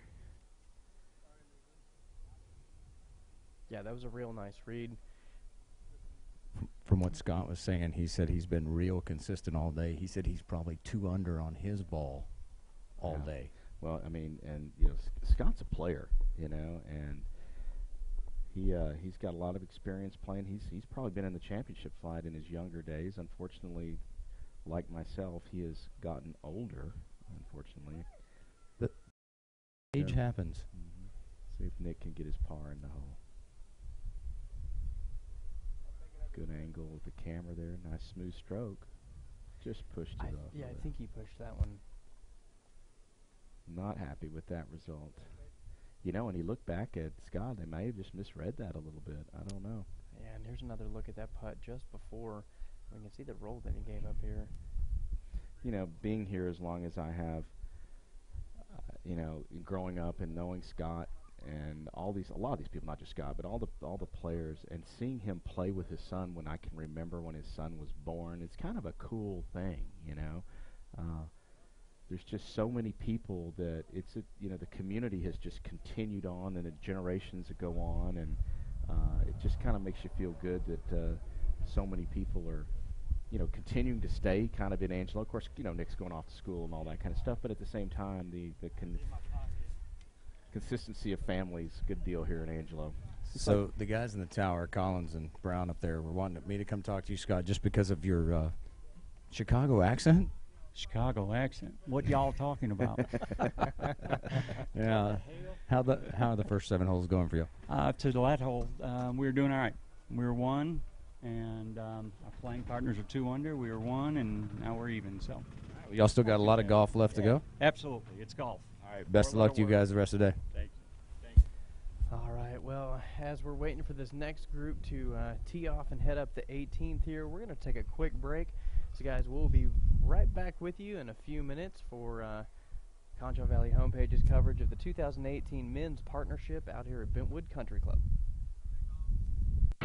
At Concho Bell Bonds, we have an awesome and professional staff with over 40 years of experience. We understand that if you or a loved one needs our help, you want fast and efficient service that you can trust. That's why at Concho Bell Bonds, we are here for you 24 hours a day, 7 days a week, 365 days a year, with easy payment plans, and we accept all major credit cards. Y habla español. At Concho Bell Bonds, it is better to know us and not need us than to need us and not know us. We know Texas weather is different from the rest. That's why you should trust the KSAN-Concho Valley Storm Team. We were born and raised in the great state of Texas. And that makes us better prepared to keep you ahead of the storm. Whether it's winter weather, severe storms, or extreme heat. We know this weather because we've lived this weather. Trust the KSAN-Concho Valley Storm Team to keep you ahead of the storm every day. My father passed his truck down to me. That's the same thing I want to do with you. It's an emotional thing to watch a child grow up, and especially get behind the wheel. I want to keep, stacking up the memories and the miles and the years. He's going to get mine, but I'm going to get a new one. When it's time for your old Chevy truck to become their new Chevy truck, there's Truck Month. Get 18% of MSRP Silverado 1500 Crew Cab LT Texas Edition pickups. That's $9,000 on this Silverado. Plus, during Truck Month, make no monthly payments for 90 days. San Angelo now under a very real threat. Severe thunderstorm warning coming in from the north side. And we are also looking for the potential of hail coming from this storm as well, waiting for confirmation either. We're getting reports of quarter-sized hail and wind gusts up to 80 miles per hour. Right, thanks. 80 mile an hour, quarter-sized hail. All right, guys, we got to cut in immediately. Thanks. Good evening, Concho Valley. Thanks for staying with us. Breaking news, a severe thunderstorm warning has been...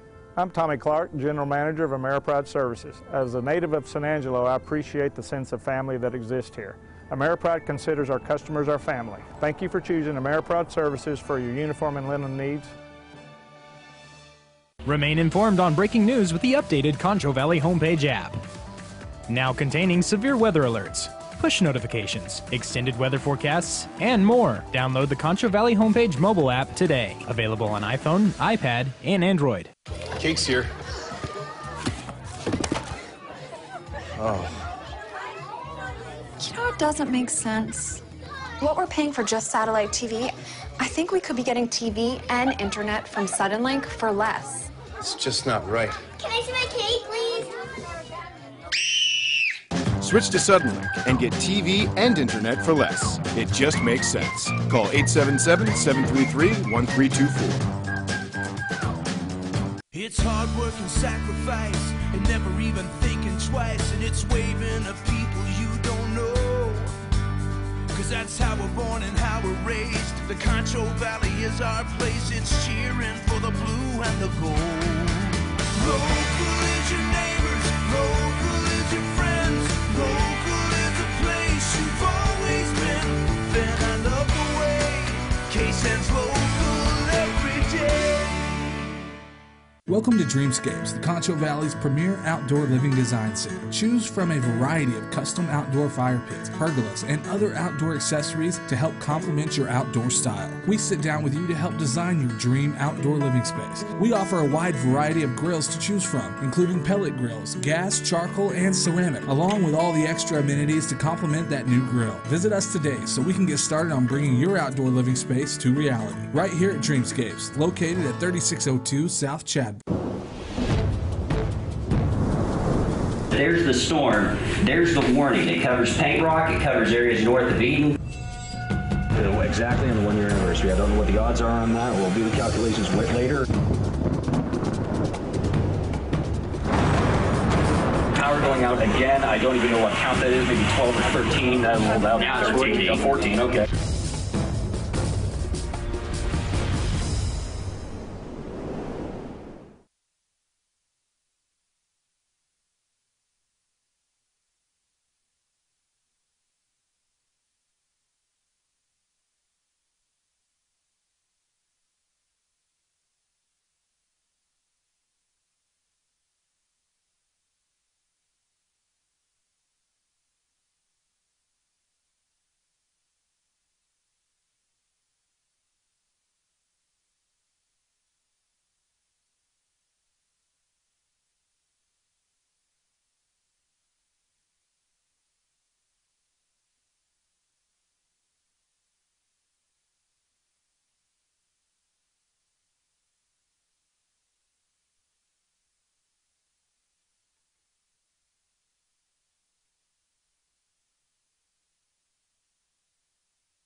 Welcome back to our coverage of the 2018 Men's Partnership here at Bentwood Country Club. David Wagner up in the tower now with Kevin Collins. Yes, sir. Giving Cody a little break. Let him go. You know, you're a benevolent boss, cutting him a lot of slack. I mean, you know, covering for him and stuff. I mean, he probably really likes you.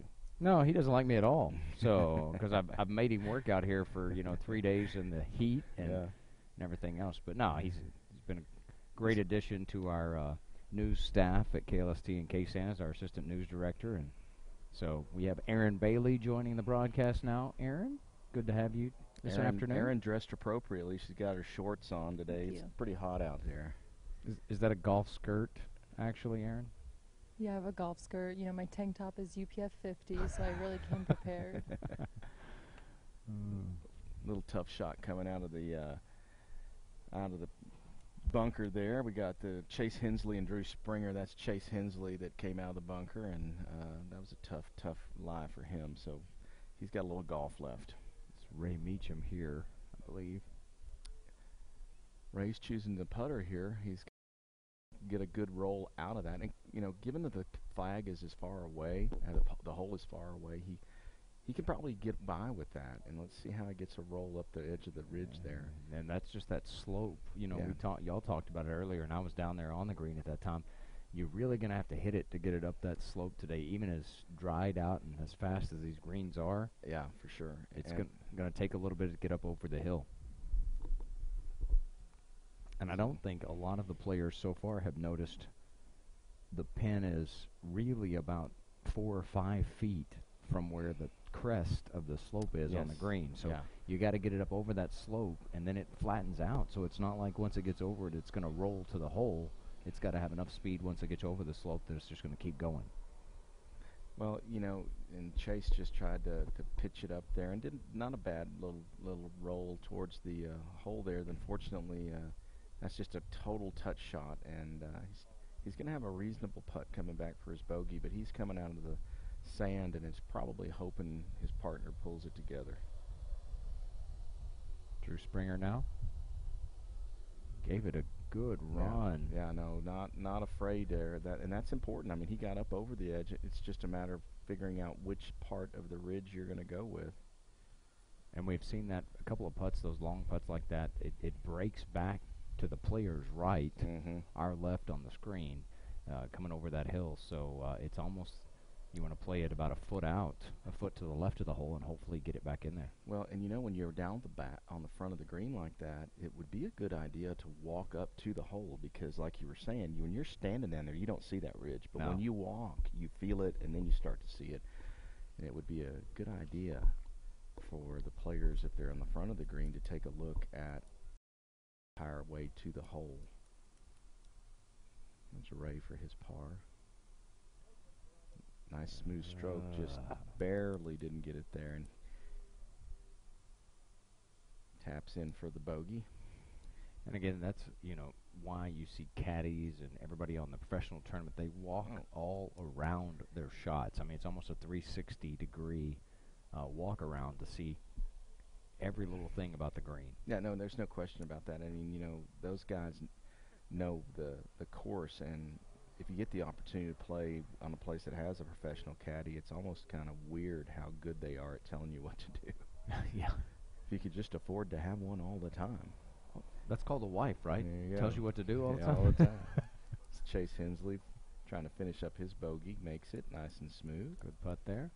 Chase, San Angelo native, played a little tennis at Central High School and has converted to the he's gone to the dark side. He's gone to the dark side. He still plays some tennis. His mom and dad both play tennis. His sister played tennis. So good family, long-time residents.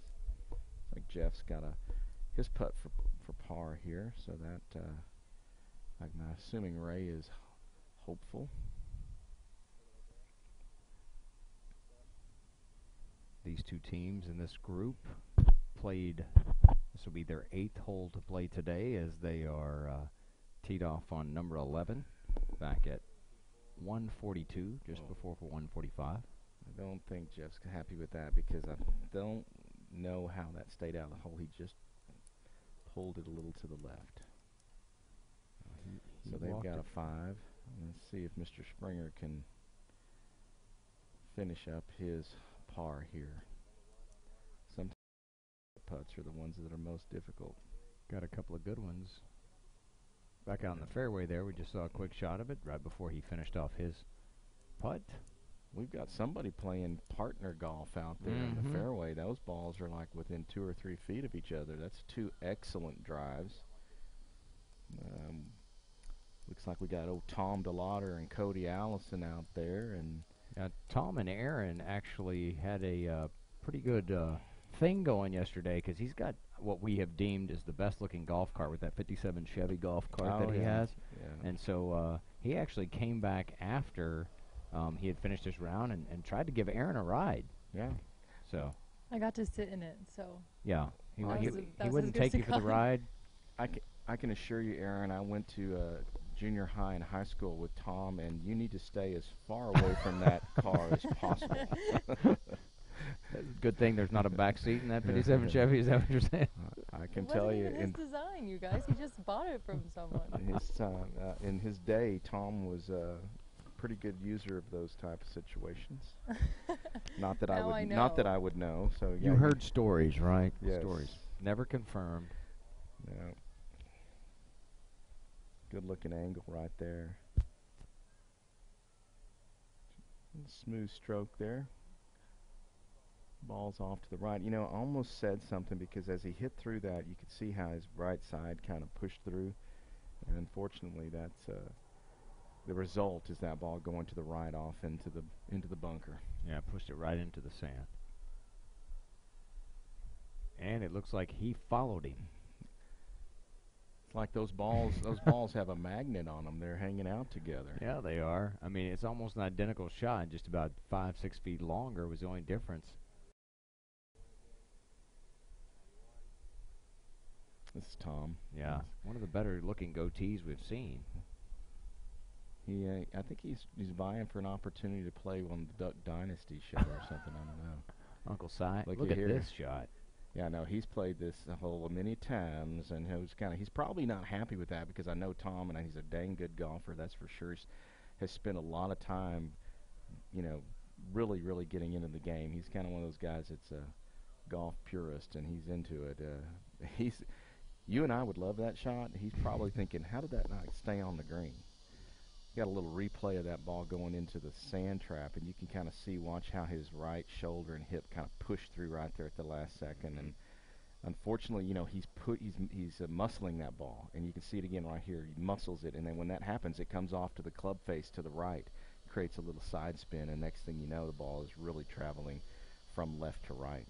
And given the fact that this green is not the biggest green at Bentwood and a little narrow, you know, it's going to put you right over there in the sand. Yeah. Back to live action now, and that last shot, you can see it just down on the front side of the green. He actually landed up a little bit, but that slope claimed a little more of the ball. Yet another slope situation. Now, Aaron, remember, stay away from him. Looks like we've got the old gull wings on there, or whatever those things are. What are those, fish tails? What do they call that thing? I was trying to remember what they called fins. What yeah, were fins, is that what they called them like on the old 57 fins? Yeah. I can't help you with that one. At some yeah, you're way too young. You don't know. At some point in time, they realized that really didn't look that great. It's cool and retro.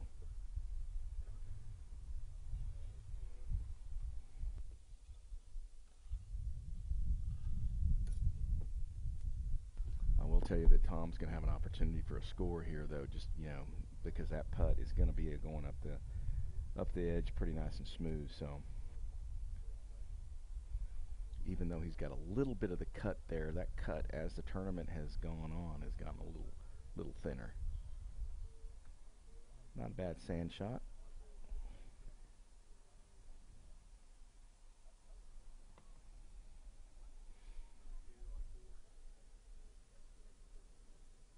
Looks like Tom found the shade back here. Yeah, it's like a sheep. Sheep always find shade. I tell you, when I'm down there, I'm trying to find as much shade as possible. Well, on a day like today, but you know, we've been fortunate. I think that we've kept enough water and Look ice. at this. Almost in the hole. Nice sand shot there. Nice recovery.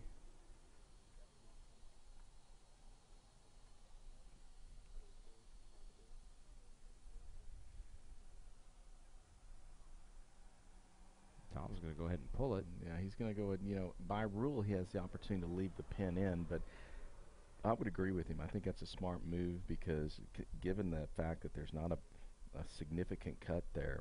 And you see Tom there on the other side. He's taking a look at his putt from the backside, which is what we were talking about. Exactly. You need to walk around and look at it from the other side because you see so many other elements of the putt. Yeah, well, and it's just the right thing to do. You know, dot the I's and cross the T's because, you know, especially with these longer putts, it makes a huge difference to be able to see it from all angles.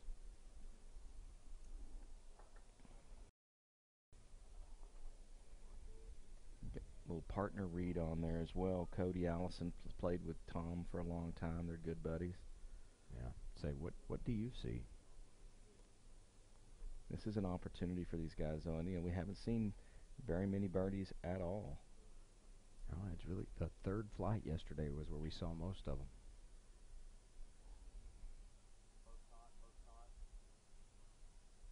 It's like Colin Henry coming up here. He pushed that a little bit. But we'll have pretty straight putt coming back. At least he got it there. Yeah, he played it a lot stronger than what we've seen other golfers today. So maybe he was listening to the webcast somewhere and heard what we were saying. He was aggressive there.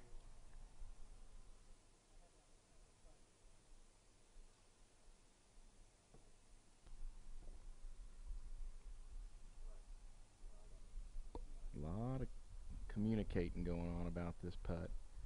They both know that there's an opportunity here to score, not only for a skin, but a birdie on a hole like this can literally be a two-shot swing for a team because of all of the other obstacles and things that are going on. So at least they've done their due diligence. Let's see if they can follow through. Nice Look little at putt this. there. Look That at this. is in the hole, Mr. DeLauder. Very nicely done. Yeah, and it's, you know, I don't know if the rest of the viewers, but I was kind of on the edge of my seat because it got right to the edge of the hole, and I said, is it going to fall in or not? I was hoping it had one more rotation on it, and I guess it did because it dropped right in there. So let's see if Colin can come back and cover up a par with or get a par out of that birdie situation, not let Tom and Cody get too far ahead of him. Nice putt. Nice putt. Excellent fundamentals on that putt too. Nice and smooth stroke. Took his time. Well done. Let's see if Aaron can catch up with Tom over there and see what his thoughts were on that putt. He did take a complete look at it all the way around. Even helped had his partner look at it as well. So looks like Aaron's going to grab those guys because she wants to be back in the car. Guys, I have Tom with me now. Yesterday, we talked about the golf cart. Today, we're talking about your golf game. So how's it going so far? This one was good. Birdied 18. What else you want to do? Exactly. And how are you going to take the rest of the course? Just one shot at a time. One shot at a time. All right. Good luck, Tom. Right, very PC. I'm surprised we could even hear Aaron with Tom's color combination over there. It's very loud today. Yeah, coming from the guy that had the loudest shirt at Bentwood the other day. It was about as loud as mine was on Thursday when we started. It was. So bright. It was. Next group out in the fairway now is Clint Finley, Eddie Ramon, Robert Harris, and Ben Alvarado. Robert Harris been here many years playing. He's a good drummer too. I didn't know people don't know that. He plays a lot of country music. He's a good country music drummer. So always good to see him. Only see him a couple times a year. There's a little oil field action going on. It's because y'all are both so busy. Y'all are both playing in bands in different locations. Y'all can't be in separate bands and at the same place at the same time. Well, we definitely play different genres of music, but I have a lot of respect. He's a great drummer. They play some good music. So glad to see he's getting a weekend off and playing a little golf. Well, this guy's playing from the wrong side of the ball here. Yeah, you know. Nice smooth stroke though from that left situation there. If he backed it up. Yeah.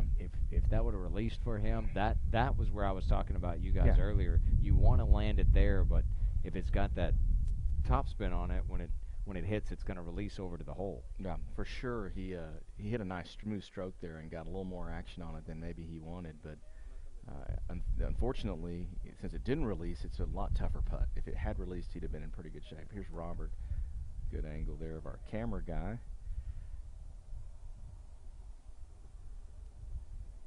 Robert changing up his club there.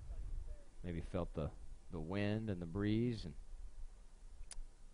yeah, this is a pretty good spot to be in. He's kind of squared up to it. He's gonna take it. Looks like probably a full 9-iron or something here, maybe even a wedge. See if it comes back around. He kind of pushed it. You could see that hip, and again, I don't know this to be true, but it looked to me like maybe he clubbed down a little bit there and then tried to muscle it. And what happens a lot of times is you dig the club into the ground and trying to hit it a little more than you might need to, and it makes a big difference. That's what ended up leaving it short there. He might have gotten his head a little. Yeah. Changed that club, and yeah, if he'd have stayed with the original club, he'd have been all right. Not in a terrible position to make a par. He's going to have to get up and down, but probably would like to have that one back.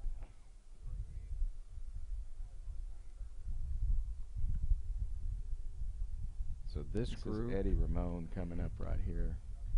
Got this group and 3 more for our final round, 11. So they still have a little golf to play, and then we'll once these guys finish up these next 4 groups, when they finish up, we'll get to the guys that teed off on number 1 just after noon at about 12:30 today. That'll be finishing up their championship rounds here at the 2018 Bentwood Men's Partnership. Yeah, and it's been such a good event, and I know that it's the unfortunate thing about golf is it's a very unforgiving game, and when you take into consideration the heat and the difficulty on the course and stuff, it can sometimes make you a little grumpy, but we try to put together enough stuff for you to have fun with it, even if you're not playing your best golf or not having your best round. That there's other things to do and for you to enjoy and that sort of stuff. So. And we've heard you talk about a lot of stuff here at Bentwood over the 3 days. I mean, y'all do events. I mean, just like Slam Fest when you do your tennis tournament and all that kind of stuff. Right. It's always been event oriented and fun for the public, whether you're participating in the actual tournament or whatever the event is.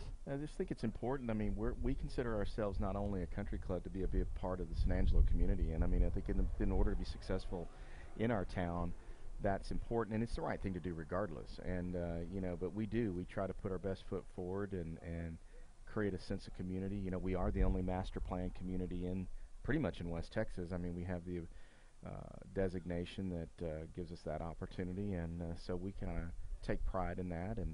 But most importantly, when we do something, we want people to walk away with a smile on their face. And unfortunately, when you're playing a tennis tournament or a pickleball tournament or a golf tournament, somebody has to lose. And a lot of times it's you and me, Dave. Yep, you know? Unfortunately. But in reality, we try to make sure that we have things going on too, where maybe still have a good time. Yeah, you still walk away having a good time. Not a bad shot out of that. You see how he just stopped his club too again. That's the amateur part of it. I mean, we all do it. If you would take that complete swing through, you see so many of those guys, Phil Mickelson and everybody else, that they take a full swing in the sand and it's all the way through to their reverse side, and that's what gets them out and has a little momentum. That's what the pros will tell you. They'll tell you, don't even think that there's sand there. Just let your, go ahead and hit it, But it's so hard for us because you're like, oh, sand, that's got to be harder to hit out of than grass, But in reality, it's probably not that big a deal if you've got the right perspective, and of course, you have game, which we neither one of us have. Well, no, I mean, because you used that P word all day yesterday, the practice word, and none of us like to practice. No, and it's funny because there's bunkers on every green and every course, and in the world, but what's the one thing nobody practices? Bunker shots. Nobody wants to do that. That's boring. I mean, are you kidding me? That couldn't be that important. Yeah. But definitely can make the difference if you can play that sand shot. So out of the sand now and left himself a little work for the putt. It's just down below that ridge. As he putts it, you'll see it come up over, and then you'll see it break as well. Oh, That's he got a good putt. read on That's that. a He got a putt, great read ladies on and that. Oh, gentlemen. nicely Unreal. done. Little fist bump from Mr. Harris. Look at that smile. Let me tell you something. That's worth it. If I was Robert Harris and I would be go getting that ball out of the hole and cleaning that ball for him. Let me get that for you, my partner. That's a good shot. It's always nice to see one of those putts because it's kind of great, you know, especially with our great camera angle from these guys. I mean, we could see the minute it hit that club that it was going in the freaking hole, man. It was awesome. Well, and he just read that break over the top of the ridge perfectly. It's always hard to follow something like that up. Let's see how we do. Let's see if we can cover that up. It's a little birdie opportunity. Ball's moving nicely. Oh, in the. I think he hit just a little too much speed on that. If he doesn't have quite the speed, it drops in there. You catch the edge of the hole with that much speed, it's not going in. You catch the heart of the hole, it probably is going in. But you know, his partner's already in the hole with a par, I guess, and he's like, you know, I'll go for it, man. Robert Harris now. Good shot of Robert's grip there on his putter. Nice and smooth and relaxed. Probably wishes he'd have hit a little more of that one. A little more meat on the bone on that one. Like he uses his forehand when he's playing tennis. I mean, yeah. Gave it a little more. But finishes the hole. His partner's got him covered up, so he's in good shape.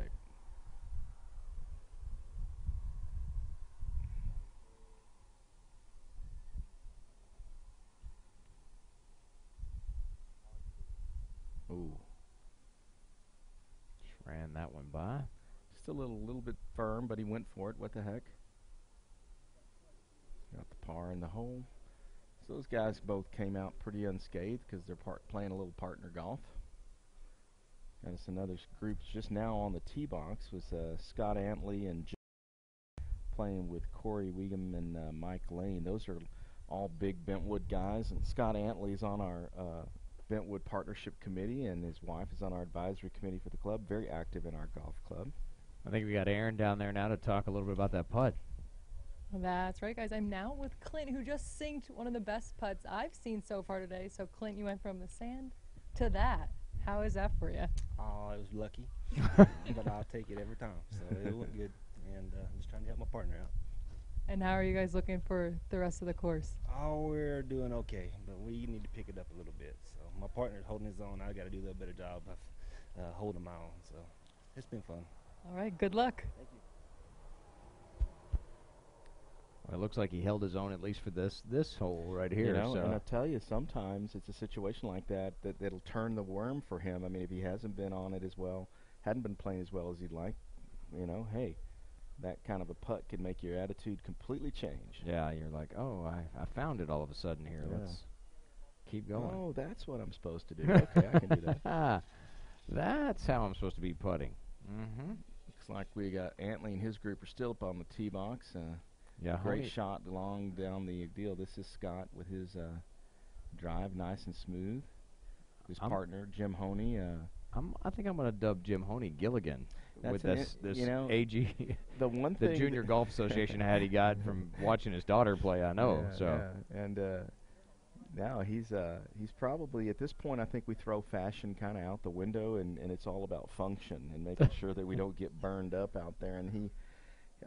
I'm certain he doesn't want a lot of video of this out for everybody to see, but at least he's keeping the sun out of his eyes and off of his neck.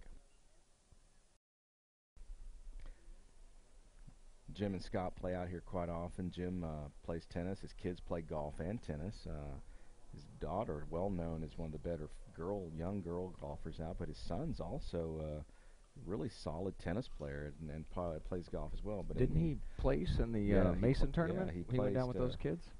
Yeah, our pros took 40. We had 45 kids from the Bentwood program in Mason for their annual Dr. Pepper Open, which is a large event and something we've been doing for years. And the kids just had a fantastic time. But they got to actually spend a little time in the river, cool off a little bit after they played. And you know, we start our junior tennis camps like generally right after school lets out, and these kids have been working in the sun pretty much, you know, Tuesday through Friday, playing tournaments. And the Dr. Pepper tournament's one that we like to take them to because it's a lot of fun, but there's a little extracurricular activity. If you look at our Facebook page, you can see them jumping off the cliffs into the water and the things like that, because it's kind of it's not the end of the season for us. In fact, quite honestly, high school tennis tryouts start August 1st with our new high school coach at Central, Brent Albalez, who's a Junction native. But anyway, they had a good, really good time, and Mason's something all the kids really look forward to. That tournament in Mason, how long has that been going on? It's been going on for over 50 time. years. Yeah. I mean, it's, you know, when I was growing up, we had opportunities to play it, and even before that. So it's kind of, you know, Mason, Texas is known for their tennis. In fact, they actually have a museum in Mason that is the Museum of Mason Tennis. Really? Because they have so many state championships and so many titles, and it's just kind of known as the heart of Texas and the tennis. It's a tennis community. And they have one of the original Cooper's barbecues. Which I heard them. Why is it I always go to food, Kevin? Yeah, but you know, I think one thing that's cool about Mason though as well is, you know, literally you used to play on courts at ranches and stuff because there weren't enough courts in the town to have all the players play for the tournament. And in reality, they, you know, we often played. I know our younger divisions, 10s, 12s, and 14s, would play at people's homes, and then the people that lived there would bring food out. They'd have, you know, parties going on, and just really kind of a cool overall environment. So really proud of our pros. Casey Smashy and Zach Johnson took 3 or 4 parents with them, and I'm proud of them for surviving, having that many kids in one spot. They do a really good job with them, but that's a lot of kids to keep up with, so they did a good job. Yeah, I saw Casey last night at the, I guess, the social event after, and I said, do you need me to help you find someone for therapy? And she said, yes, definitely. 45 kids ranging from 8 to, I guess, 8 to 18. Yeah, 8 to 18. Yeah. So she said, yes, I could use a little therapy. She might have had a little therapy in her cup. Let me put it that way. I will say I did see her at the end of the evening, and I had to take my boss hat off and be my tennis buddy hat because, and I think it was a well-deserved, though, so no worries here. Glad to see that they got back safe and had a great time. Looks like we've got a little action going off in the easement, which we had to reload on the tee box. Unfortunately, that is out of bounds, so it's going to be tough to score from there. I have been on the 18th and actually towed one into a backyard from the tee box before, so... yeah, there's a lot of people here that make their mortgage payments just off balls. You know, and we've talked about that a little bit since we've been here, but it's, you know, people ask that all the time. I mean, what's the deal? Can I go get the ball out of the yard? And the answer to that is no. If you hit it in their yard, it becomes their property now. So speaking of mortgages, obviously you guys have done a lot of expansion and opening up, and y'all just opened a bunch of lots that y'all were doing, I guess, private sales, and now you've opened them to the public. Yes, we have. We've had an exceptional year.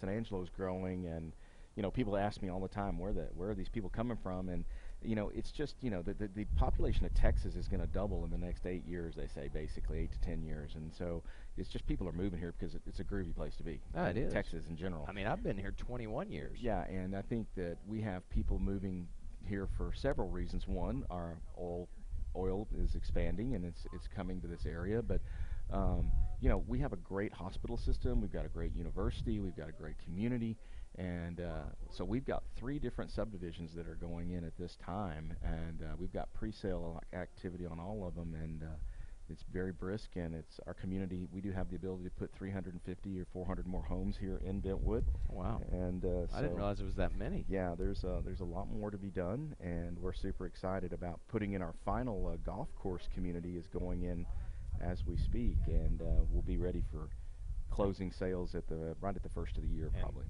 Which holes is that along? It's on holes number 6 and 7, okay. 5, 6, and 7, you know, they've got some great views, and we've actually got quite a few of those lots already under contract. Now let's talk to. There's some development as well, just outside of the Bentwood. I mean, I've noticed that there was a new veterinary clinic that went up just off of the loop out there. Yeah, and so here at Bentwood we have 40 to 50 acre property and the new veterinary clinic out on North Bentwood. Dr. Schultze's put that in, and it's a great facility. If you have an opportunity to go by and check it out, they've got all the state-of-the-art equipment. It's right here in the community, and we've got more commercial activity going down Loop 306, and we've got some more active options going out there, but definitely a lot of growth on the commercial side and on the residential side here. now with that, did the businesses come to approach you all about the property? Yes, to they see bought about that? yes, they purchased the property from us. All of those businesses, and then we have another 25 or 30 acres of commercial property going down the loop that will tie into all of that. Can I get you to talk to Chipotle, see if they'll come in? I'll talk to anybody. Everything I got's for sale, brother. My wife's for sale. It's for the right price. Oh, now, Kevin, you're trying to get in trouble. I'm not tired. She might not have a problem with that as long as the price is right. But anyway, just kidding. But yeah, we do have a lot of commercial activity going on as well. Who would handle your finances if your wife left? Because she does all this stuff. You would be in a world of hurt. Yeah, I can't. I wouldn't be able to live the life I live now, that's for sure. She's an accountant, and that was by design. No, I'm just kidding.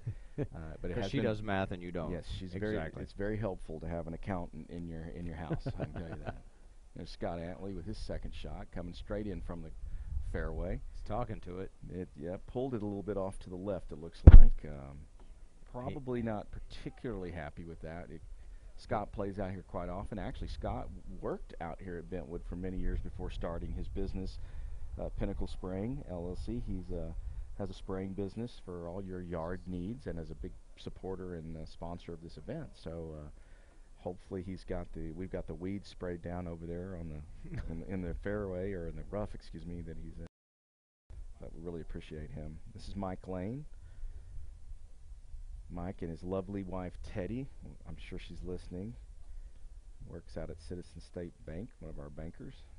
See if Mike can prove to her why he's out here all the time. I guess we got the bankers bunch coming up because Ray Montgomery's in the group behind him. So Mike actually owns Lane Weathermark, air conditioning. Teddy is not going to be happy with that, Mike.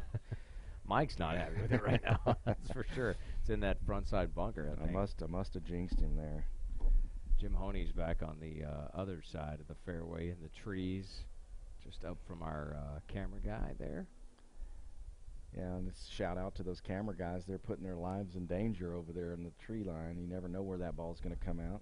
Great shot of him right there, though. Obviously, got a plan. It's going to be a little bit tough. That coming out of the mulch a little bit there. I was kind of giving Jim a hard time yesterday. I asked him if his daughter would come out and play his final round, and he said, I might need her to. This is a great example of partner golf, though. You can see how Scott's kind of talking to him about how, that ball's going to come out, and he wants to bend it a little bit to maybe avoid the tree. You've got a good plan. Let's see if they can execute. Ooh, catches the tree. Yeah, unfortunately. That was almost right at our camera. Not going to be happy with that. We've got a little scramble opportunity here for Mr. Antley and his group.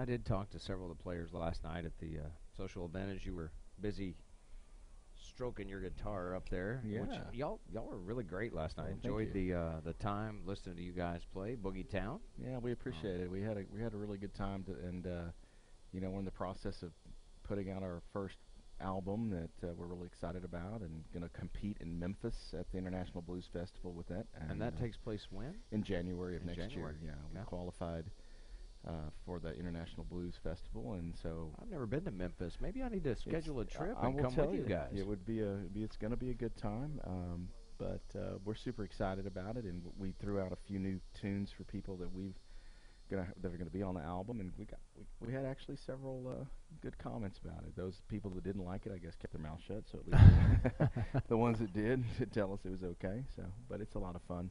Well, I was gonna say, I talked to several of the golfers, and they were like, I'm not telling y'all I don't like your webcast. It's just sometimes it makes me a little nervous. There's people coming up. I mean, we're just not used to being in front of a camera playing golf. So yeah, well, it's there's enough stress out there as there is, but the good news is we're out here all the time for everybody. So maybe they get used to it. Well, I start to say we've been doing the webcast now for a number of years, so you would think that they would. And what a great addition to the event it is, and you say that about the players, but it is unbelievable how many people talk to us about how they listen to the webcast and are watching it. And I've actually walked into businesses and seen the employees watching it on the screens and stuff. So it's well, so many of them can't get off from work to see their friends or neighbors or relatives play. So it's a better way to at least get to see at least a little action of what's going on and keep up to date with them. It's a community, that everybody kind of hangs out together, and so it's quite an event. And I know these guys take a lot of pride in having a good result in our partnership or any of these tournaments in West Texas. So it's bragging rights, right? Yeah, I mean, for you sure. Get to talk smack to your buddies. Yeah, for sure. And I mean, I think it's only a testament to the entire community how many people get out and get involved. I mean, I see people out here, as we see, we don't see it because our cameras aren't on there. We're watching Jim come out of there. But we've got a huge gallery of people. This is obviously one of the popular teams that are coming in, and so it's pretty groovy to see how many folks are out. And a lot of them don't play golf at all. They're just here having a good time. Just here to check it out and watch everybody play. Yeah. And that's something too that's important as we look at Jim here. Jim's trying to scramble for anything he can get right now. If he can get close, he can take a little pressure off of Scott. He's still going to be in the bogey range. Look at here. Nice recovery there. His daughter would be proud of him for that recovery. So now he's at least in a position for them not to be in the tank. Right. And so Scott, who's really, he's just laying two here. He's, and he's an accomplished golfer, plays a lot of golf. And this is not a terrible situation for him. But knowing his partner's got pretty much a shoe in for at least a bogey. Right.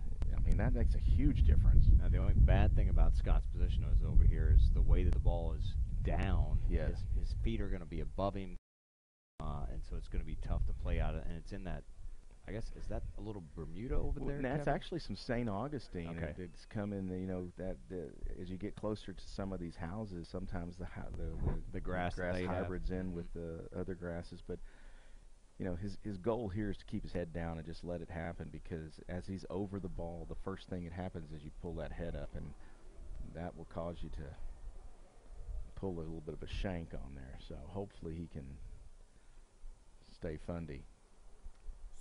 He gives it about another yard or two, and he's going to be really happy with it, because it would have kicked out a little bit.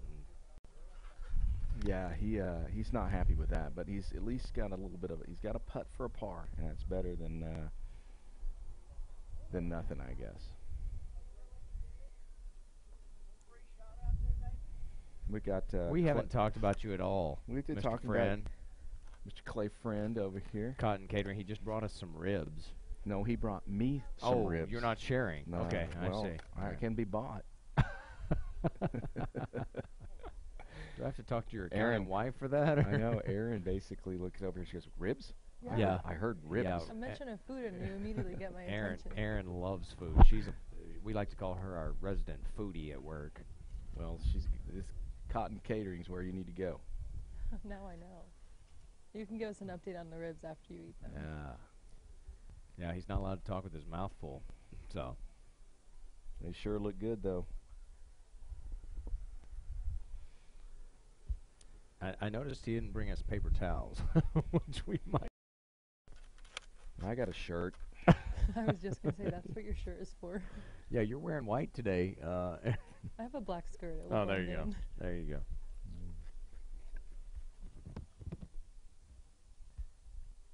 Are they good, Kevin? Mm-hmm. Yeah, he muted his mic so you wouldn't hear him talking with his mouth full. I love it. you guys don't want any of these ribs. They're really not that great. That's what they all say. So John Fortenberry just stopped by down here, and he's telling me that his wife picked out his shirt today because it's not nearly as loud as the other ones I've been wearing in the tournament. So she is our resident fact checker too. She didn't tell us that. She's going to make sure that everything we say is completely true, which is that's a tough job. Yeah, that's I know. worse than Trump's fact checkers. That might keep her busy for a long time. Yep. That's a full-time job. It's good old Scott's taking his time with this. I mean, you know, he needs to. Now this is for his par. Yeah, this is a par putt. This is a swing situation for them. If they can get the par out of this, it would really help their momentum, because this has been a hole that they both struggled on, and so this is what partner golf's all about.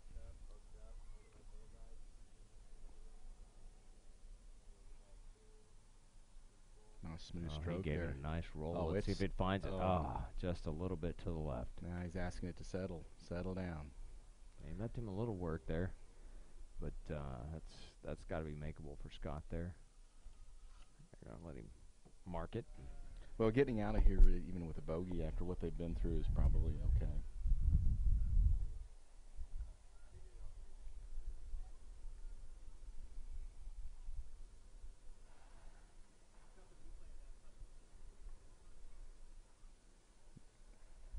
Nice relaxed grip there, nice and smooth. That angle of our shot, you can really kind of see the ridge. Yeah, you could. That was awesome. How it comes up over that, breaks back to the right a little bit. And Corey had a hard time. He was out of bounds on his drive, so he was kind of out of the hole the whole time. And that's a good example. He's going ahead and finishing the hole and staying in rhythm and not, sitting in the golf cart. That's one of the things for me. He's staying in his rhythm even if he's not doing. It's a good replay of Scott's putt there. Just, and it's such a nice, aggressive putt towards it, though, and good fundamentals. Just a good stroke, good Body follow stays through. smooth. Mike Lane right on the edge of victory, unfortunately 1 inch out. So we'll see if Scott now can finish out, get that bogey for his team.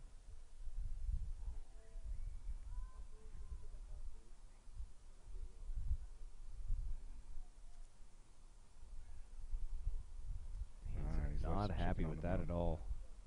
Little tap to the foot. So he's going to get this 6 and see if Jim can.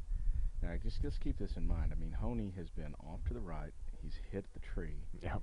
He's come back, and he's got an opportunity to score 5 right here. Really from a makeable putt situation. Yeah, and it's going to, he's showing there is a little break in it. I was down there earlier, and I thought that was pretty straight, but after I watched a few putts, you could see a different in a roll. Yeah. It does break to the left just a hair, so if you're playing that to the right lip of the cup, is what probably going to work out best for you. It looks like he's putting that way. Good camera angle there.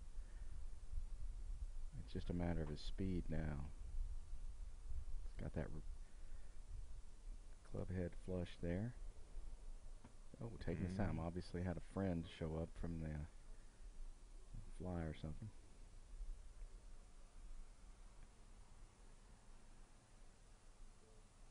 He just didn't play it out far enough. He talked about it, and then sometimes the execution after you talk about it just doesn't always follow through. Yeah, so that's a tough hole for those guys. So hopefully they can recover and get some things going. And they still have plenty of golf to play. So we got 2 groups now. Shane Hill, Ray Montgomery, Tom Sawyer, and Ricky Ross out in the fairway, and then Ricky Skelton, Brian Benson, Jason Hufford, and Josh Kaplan will finish us up with the groups that teed off around this afternoon on number 11. That's Shane Hill there in the fairway, looking over his shot now, or just off to the side of the fairway, really, and the first cut off under a tree. Shane playing a little smart, just playing in some shadows. Trying to find some shade.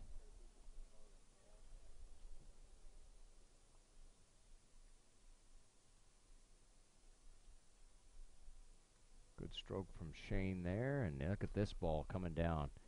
Very nicely played. Just if it not maybe quite as strong. He wanted to hit more on that slope and slow down a little bit, but still gave himself a really makeable putt, even off from the first cut of the green. You know, we've talked about this. This is exactly where you want to be. I mean, he would obviously like to be on the green, but the cut there is so thin. He's really got a makeable putt here, and that's where it is kind of straight. He's coming off of that angle right there. And his partner now, Ray Montgomery, is just hanging out right there on the mound. That's around 175, 173 yards. I had the pleasure of playing in a golf tournament with Ray Montgomery just a couple of months ago, and it was an amazing, because I really didn't even have to play. Oh. And it was so much fun for me because literally I was not needed at all. Ray is one of the better golfers around here, and you know, he's a banker, so that means he works about 2.5 days a week. He's on the course the rest of the time. But I will tell you, it's good that we've got the camera on him. I'm giving him a hard time. He's a really good friend of mine. But let me tell you something. There's not a better golf swing than you'll see. I started to say he helps you out with a lot of deals, doesn't he? I wouldn't give him too hard of a time. He's a very good friend, and but you'll get to see he's got a very confident stance and a nice little smooth stroke through there. And we'll just kind of see how it turns out. Probably wants one more club, but is definitely right in line with the pin. So, yeah, if he has one more club, he was right on line. He had the perfect line for that. Yeah. Because if you have one more club, it hits a little more like what Shane did. Yeah. Comes up towards the hole a little more. Well, let me tell you something. I mean, both these guys are in position to score. You know, and how many times we've been here, you know, for 3 days. How many times have we had both members of a team in a position to putt for birdie? Very seldom.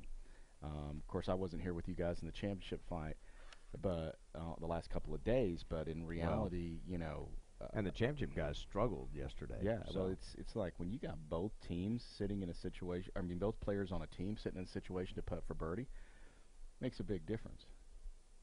I mean, you can get real aggressive when that happens.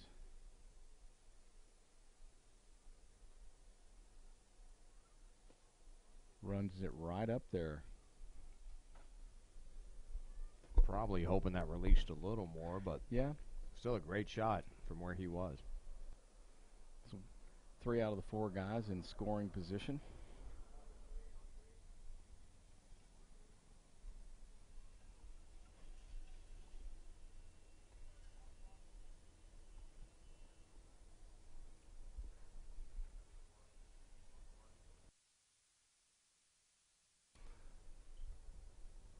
So we've got that's a drive. That's a pretty darn good drive right there from Tom Sawyer. That is. Are you going to make your Rush reference now? Because I know you're the old rocker guy. I know you want to. Well, he's a modern day warrior, old Tom Sawyer. There it comes. Nice little stroke there. Nice, comfortable swing, too. Didn't really fight it at all. And he actually carried the ball all the way to past the pin, which unfortunately he caught the edge of that ridge and came off. But Tom did a good job of smoothing that thing out. So we basically got 4 guys in one group, all of them with reasonable chances to birdie and pretty much a gimme or should make their pars. So I guess when Aaron shoots a talk with one of these guys afterwards, we'd like to see how they're scoring, because in that situation you ought to be good, or maybe I've just jinxed them. Who knows? Well, we'll see how if Aaron, here's a little motivation for you. If you do really well in your next interview, we'll give you one of these ribs. Are there any ribs left? Yes, I only had one. Okay. Don't eat them all. My fingers might be a little sticky. Yeah. I'm holding you to that.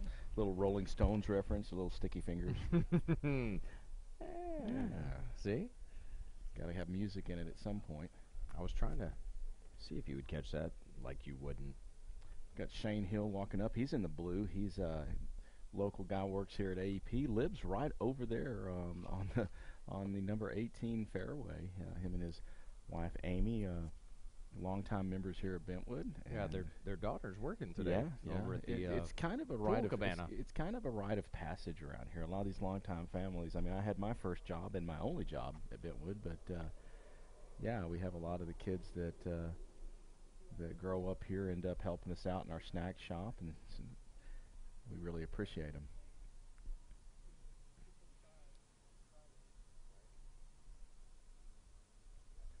They have it surrounded, that's for sure.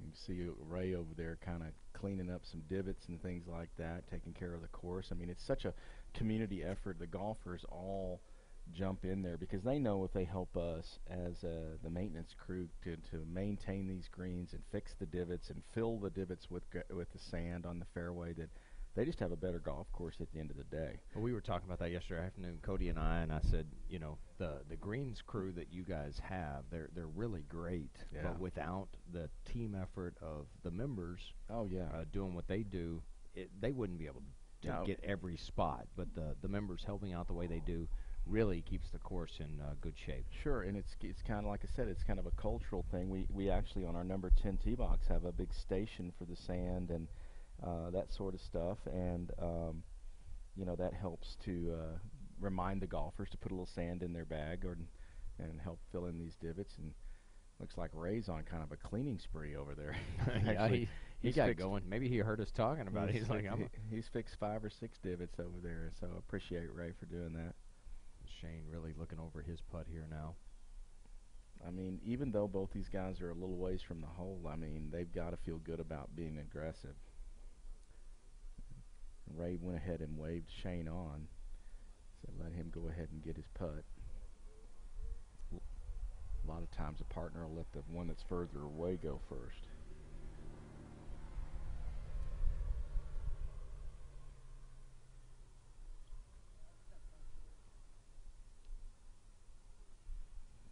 Got a decent roll coming out of there. That should go. What it a is great a game effort right there. It's a game of inches, ladies and gentlemen. Literally, if we could have one of those Oklahoma earthquakes, that ball would have gone in. Unfortunately, we don't have. Where's the Bill Murray greenskeeper with the explosions from Caddyshack when he knocks it in? That thing was literally sitting there on the edge of the hole. But it does definitely help to have a par in, so Ray can go ahead and feel comfortable. Be a little more aggressive maybe than what he would be from that think area. So. I mean, he certainly doesn't need to be short, and he might as well get the ball to the hole. You know, Arnold Palmer says never up, never in, so you might as well get there since your partner's already got you covered. Nice follow through with that putt. That could go in the hole. Oh, it's a nice putt. Nice play though. And it's such a good example of a great follow through on that putt though, because that's what carries it. You know, get your club head through that ball. And obviously, you know, you look at it now and say, oh, he was way past. But you know what? He was super aggressive, because if that hits the hole, it goes in. Yeah. And he didn't want to be the guy that's, you know, got that your partner goes, hey, hit it with your purse next time. Yeah, for sure. Yeah. So Ricky's been the quiet guy here. He's in pretty good shape too for his birdie, and it's pretty much up the hill. Just depends on how much that break hits on the shelf, and he just didn't get enough of it. Just didn't quite get there. So far, we've seen a lot of those folks that just can't find that pace coming up the slope with the. Yeah, and it's a tough read because you've got the shelf on there too, because you know one side of it's a little slower than the other. But he picks his par up, and we're in good shape. Like Tom's going to go ahead and pick up and give him a fist pump, say thank you, Pods. And there's Ray going to continue to clean house. And a lot of the times, I guess, with these guys that still have a lot of golf to play, even though he's got Shane finished out, he still wants to putt just because there are other holes to. And for sure, you know, there's the other group is just now on the tee box, so there's plenty of time to do it. And if it helps him to keep his rhythm going, I mean, I think it's a smart move. And all these golfers have their little quirks or whatever you want to call it. He goes ahead and makes his par anyway. You know, 2 pars in the hole kind of might make you feel good. You know, too. That's another thing. You know, just being successful. A little tap of the hat there from. Now, Aaron, if you talk to Shane, whatever you do, do not ask Shane anything about my soccer prowess, okay? Because we might have played soccer together a few times.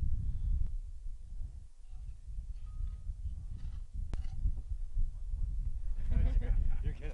Yes, I am. All right. We got Shane down here. Don't ask him. First, I have another question, but this is the first one.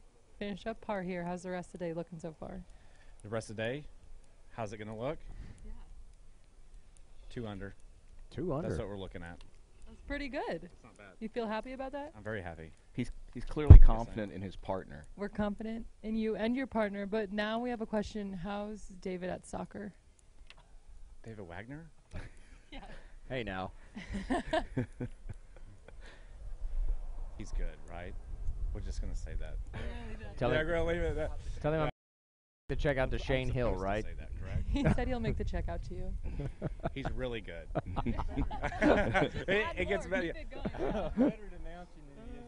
Thank you, Ray. I appreciate that. Ray's got it. I mean, yeah.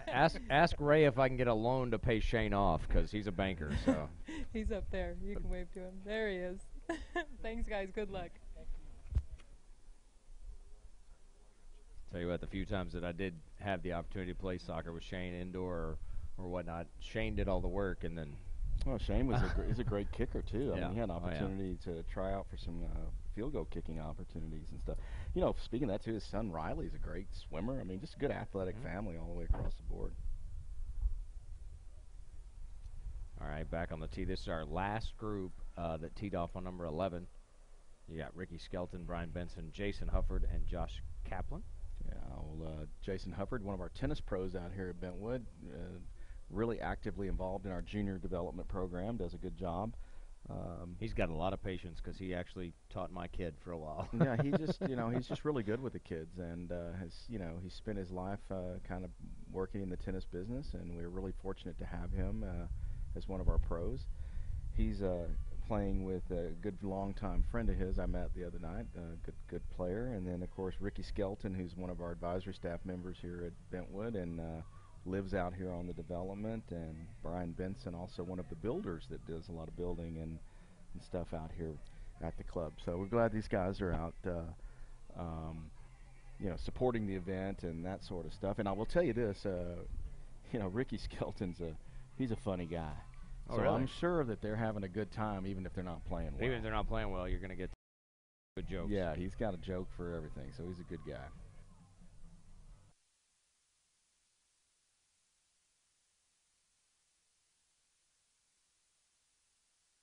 All right, so these guys coming off the tee box, and then they'll be making their way up for their second shots.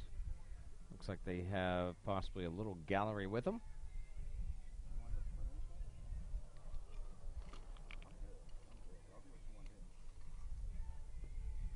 And then we'll probably have a little break right after this group as we get to our afternoon coverage, everybody finishing up.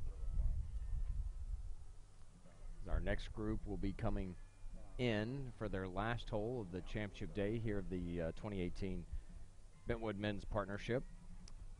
They teed off on number 1, 7:15 this morning. So they should be making their way around after this group finishes up. Jason and Josh and Brian and Ricky making their way up the fairway now.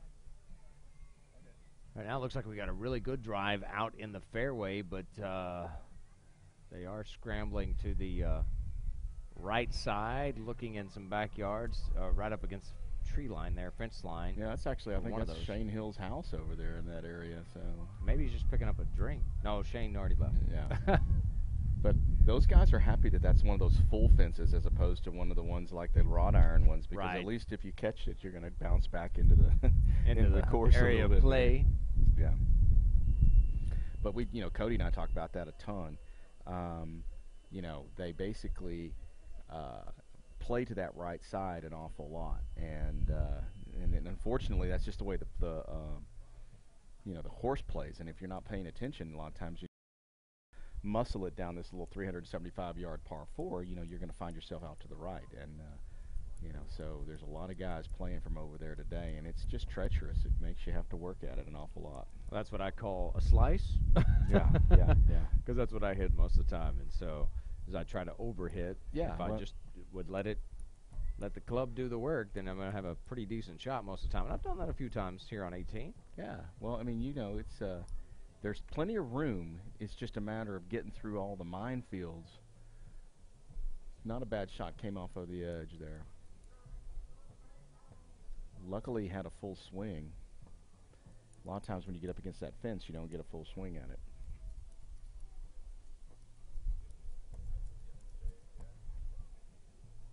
Well, it seems after, I guess, Thursday, play was a little slower. Yeah. Yesterday, it seemed like it picked up. We finished a little earlier yesterday than we did the day before. Right. And as we're looking at it right now, this is the last group that teed off at 11. They teed off at number 11 at 2:22, so they'll finish up on 10.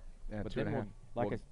It's like I said, we're looking for a 5-hour round. I mean, that's really what we hope to do, because that keeps the pace of play correct and people can, handle that. Once you get over 6 hours and stuff, it becomes difficult.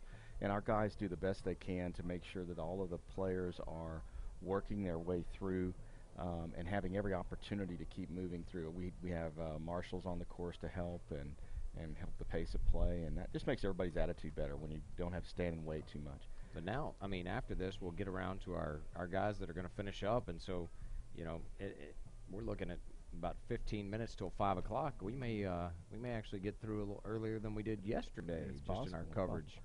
Seems like they're picking up play because it's hot.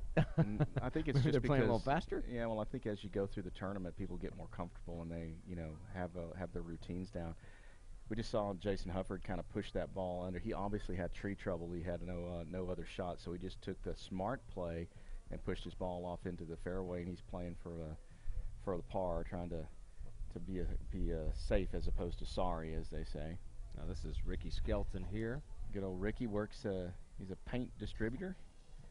Looks like he has a really, really nice drive. I mean, this is probably just about an 8-iron with the wind. He's got a great angle coming in. Really has no reason not to carry it all the way to the hole, considering it, and he plays here enough to know that he needs to get it there.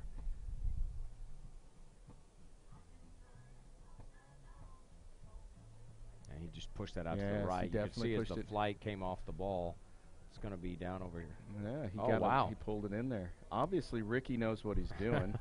I thought that was way off the right the way it came off the club. Yeah, he kind of had some juke and jive. Maybe get a replay. Look, we get a replay of that. We can figure out how he did that juke and jive action. Because it really looked like it was going to trail off into the sand over here in the back sand trap. But we'll take a look at the replay here in just a second. But the way he finished that ball, the flight off the club, I guess he had a little draw to it. Well, it's interesting. These guys, fundamentals. Look at here how he picked that thing up and set it down. Kids don't try that at home. I wouldn't say that our resident golf professionals would teach it that way, but let me tell you something. I think Ricky might be able to tell you, I don't really care. Sometimes it's whatever works best for you, right, in your golf swing, because you look at some of those professional golfers that have this hitch or a different thing in their swing. And well, it's interesting because you can see his through the club really nicely, and that's why he got the ball to draw, because when it started off, it started to the right, and he drew it right on in. Yeah, but he left himself a great putt. Yeah, I'm in a Ricky fan club.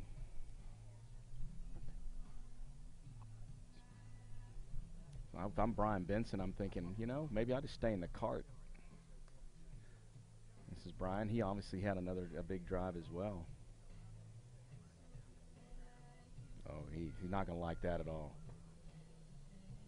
You can tell just by his body language he wasn't happy about it. Yeah, he took the club back pretty quick and kind of pushed it out there.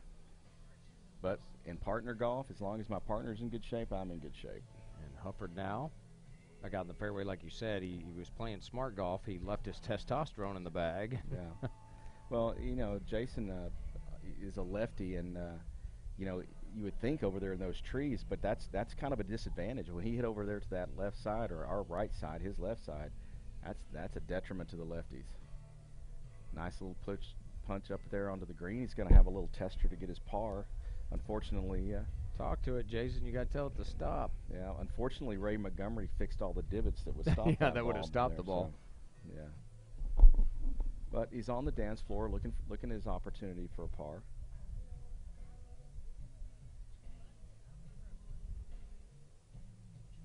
Guys making their way on up. And we can hear kind of in the background some music playing and some stuff like that. The people are starting, some of the rounds are ending. Some of these guys that were in the morning groups are getting done, and now the pops on the beer cans are starting to Well, they like crack a to little show bit. up and watch the other Sure. flights as I well. Mean, you know, as we get to the end, we've already got kind of a group of folks hanging out, and it's just going to get bigger as we go, because this is the finishing hole for most of the groups from here on out. And I remember one year y'all brought in bleachers for folks to sit in, but it kind of almost got in the way because so many folks use their golf carts and just drive up and park. We actually decided, the committee kind of decided not to do that because we do have such a fluid situation throughout the tournament, and we find that people stick around in their golf carts most of the time. So Chelsea Benson, Brian's wife down here to the left, she said she's freezing. She needs a jacket. If you could find one for her, Kevin. Okay, so I'll work on that.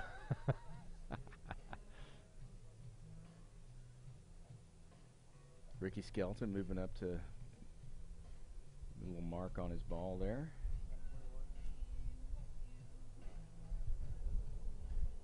Got our next group up on the tee, getting ready to tee off, looks like. That's Calhoun and them. Can you not hear them from up here? Yeah. You know, those guys were kind of stepped back in their flight. It'll be interesting to see how they're doing today. Benson with a pretty good... Yeah, he caught the edge of the ridge there, and unfortunately it slid off. Still left himself some work to do. Got Josh over here. Josh is just laying two, so it just kind of depends. But like you showed us yesterday, being down in that bunker, I mean, the view here is not indicative. Looking back at the tee box there, seeing these guys tee off. B.B. Holden and Ryan Hayes back there. And then that's Jackson Duncan, I believe, that was getting up on the tee box. Here we go with Josh. Nice little smooth stroke there. Carried it a little far, but tried to fly it in the hole. That was a nice play. It was a confident play.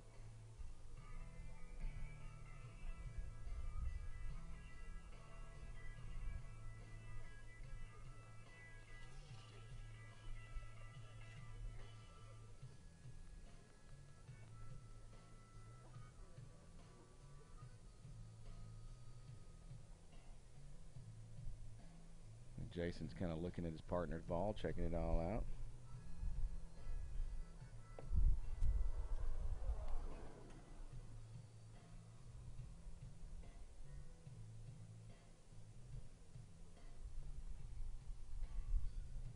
You know, tonight we're going to finish up after all the players are done. We've got a nice steak dinner and awards presentation that we changed about 2 or 3 years ago. We went to used to finish on Sunday. Yeah, and you know, we found we kind of polled some of the players, and you know, they were like, you know, we'd rather come in Thursday and then have all day Sunday to recover, and you know, a lot, and quite frankly, a lot of players drive in from out of town, and so when you're finishing up at 7, 8, 9 o'clock at night, and having to drive back home and be at work the next day, it made a lot of sense, and I do think it helps even with our members, because this frees up our Sunday, all-day Sunday for member play. If you weren't in the tournament, you know, you don't lose the whole weekend, and so it's been a positive response for most people. Jason, unfortunately, that ball when he hit it never had a chance. He didn't put it out there far enough. Didn't start it up high enough on that ridge to have it come back. So we got to mark and step back and regroup a little here. I think that it has been interesting that this pin placement has been, in my opinion, helpful for pace of play as well, because the ball is, like we said at the beginning of the cast, you know, when you miss it 3 or 4 feet, you still have a pretty straight putt coming back. Yeah. It's not going off the edge of the green, you know, so it's helped the players. I think they're probably, out of the 3 placements, this is probably their favorite one of the tournament.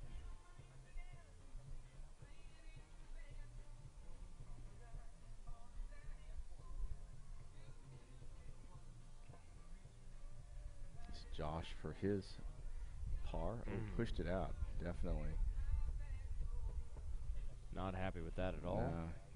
He was a little heavy-handed there.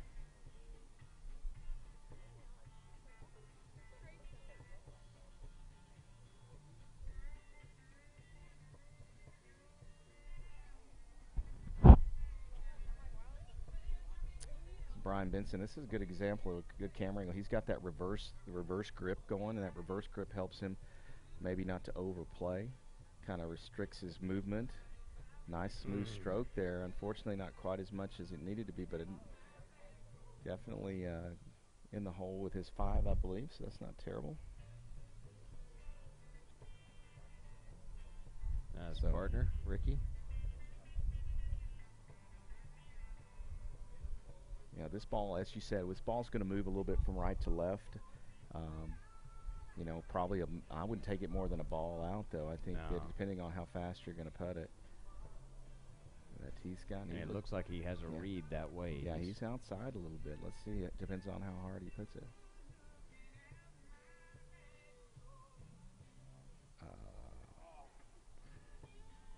You know, he had it far quite enough frankly, out, he was right there. So it tells you why you and I don't play a lot of golf. He had it red, we did. Nice 4 for Ricky, though. Up that second shot, that's a nice 4. Of course, that birdie opportunity, you can see these guys when they don't make that birdie, they have a little look of frustration because they know that could make some money. You know, a birdie on number 18 is a skin, and you're going to have some money in your pocket after the end of the day, regardless in that situation. So here we are with Josh and Jason trying to survive this situation and try to get out of here with a bogey.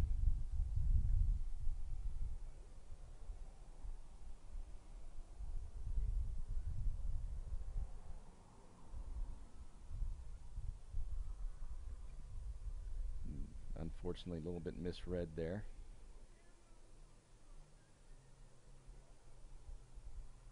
This is the time when you need to just take a deep breath, maybe visit with your partner a little bit, and not allow yourself to get out of control.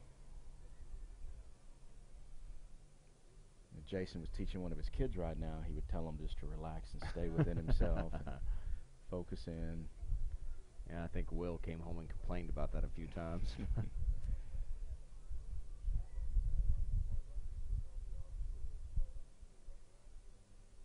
Unfortunately, you know, sometimes the holes just don't fall the way you'd like them to. Yeah, and golf is such a, just like tennis, a mental game. It is, and you know, it's frustrating because, you know, it's hard to come back, and sometimes whenever that score on that hole, you know, it's 3 or 4 over, you're in trouble. So hopefully they can recover. They've got a lot of golf left, and hopefully they can recover a little bit and get their score down.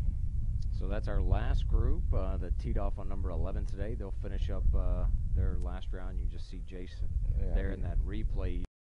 Oh, he hit it very confidently. He hit it right where he wanted to, and I guess it was just a situation where that ball didn't move. Yeah. There's Aaron over there. Aaron, who you got? Guys, I'm over here with Ricky. We just finished up on 18, but you still got a lot of golf left to play, so how's it looking? We started out a little shaky, but we got it together the last few holes, made a bunch of pars. So par and 18 is always a plus. Do you have a strategy going into the rest? No, just hit it straight and make some putts. There you go. Good luck. Hit it straight. It's always good advice, right? No, it's just the execution part of it. It's all the old KISS principle. Keep it simple, stupid. Yeah. Don't overthink it. Sometimes we do that. Oh, so our group that's out in the fairway now, Jackson Duncan, Jason Calhoun, B.B. Holden, and Ryan Hayes. They teed off just afternoon today at 12:30, and so this is their final hole of the day, finishing it up. Jason in his Danco golf cart there. Trying to get a little advertisement. Get a little advertising, a little tax write-off of some kind. Looks like they got down in the hole there. I don't know what, might have caught a tree possibly or something. I haven't seen a whole lot of guys hitting from that far back. Maybe they're at the backyard barbecues. Yeah, they may have stopped by for a sandwich or something. That's what happens every once in a while. That's Brian Gargan's house over on the right. Oh, well, then they stopped by for a beverage. Yeah, there's something going on over there.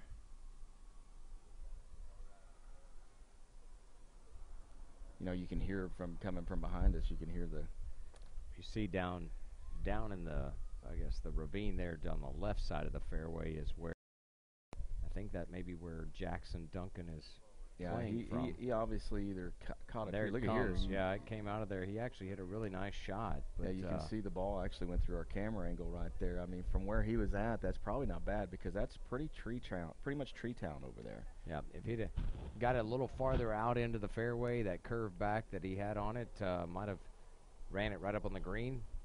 For that matter, it ran it right up to the front of the front side or the backside bunker. Yeah, well, So- when you've got a tee shot in that position, your best option's a par. He knows he's not going to get it to the green, so he made a good choice.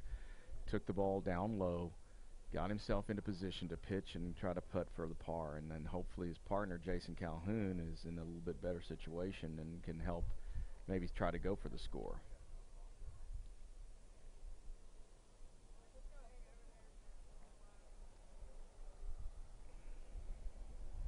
Got our rangefinder out there.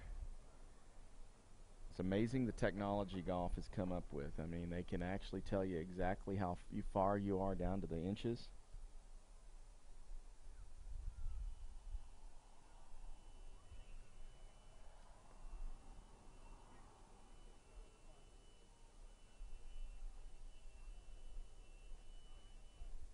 So you got Jason Calhoun there changing clubs, trying to make a decision. Well, Jason's played out here a lot, and he probably knows. And you're even looking up a little bit at the sky there. He's like, I wonder how windy it is. I wonder how much the wind is going to affect this. And we had another one over here that ended up in the trap. We've seen a lot of people in that trap today. It's you know, I guess when you're pushing that ball, it goes from left to right a little bit more and catches the sand.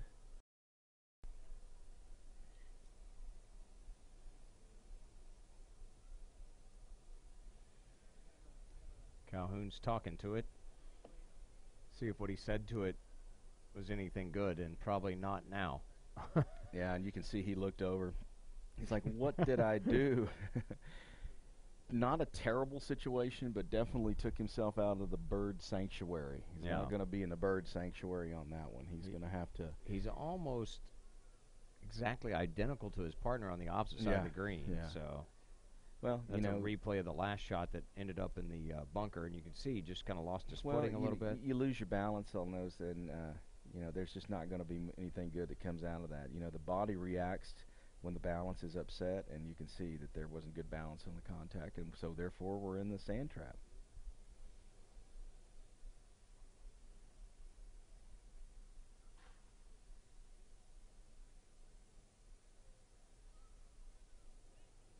Oh, caught the sand. We got our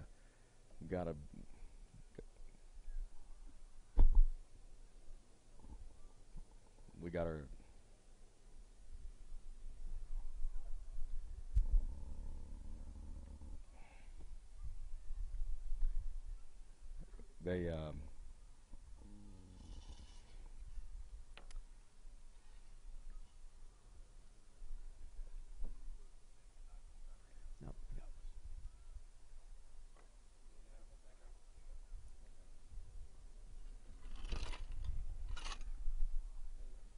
So those guys, we've got ourselves a Jimmy Buffett party going on over here.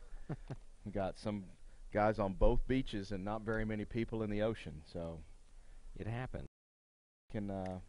We'll see some phenomenal chip shots here. That's what we're looking for.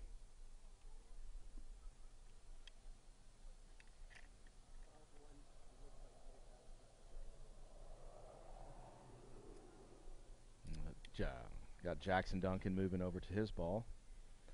And, you know, again, we were talking just a second ago, he did a great job from the place he was at. He's in a position to at least score or maintain.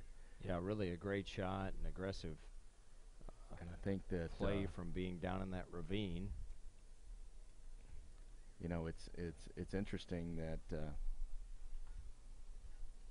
you know, as you see these guys walk up, they're chit-chatting, they're talking about the shots, and that's so much fun to watch because, you know, they're all friends and stuff, you know, and even though they're competing, and, you know, I often feel that you're competing against the course a lot more than you are the other guys that are playing. I mean, and so if you can keep that focus, it makes it more fun, and the camaraderie's there and works out really well. I'm always competing against the course. Yeah, well, it makes the unfortunately. Course, it makes it, you know.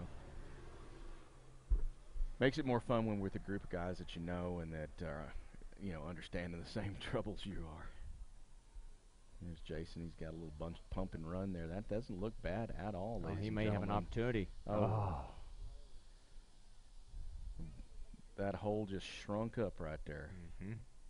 But a nice recovery there from his second shot. He's got a good straight putt for the par. I probably shouldn't have said straight that hard because now I've probably jinxed him. No. But in reality, he has put himself in a pretty good spot there.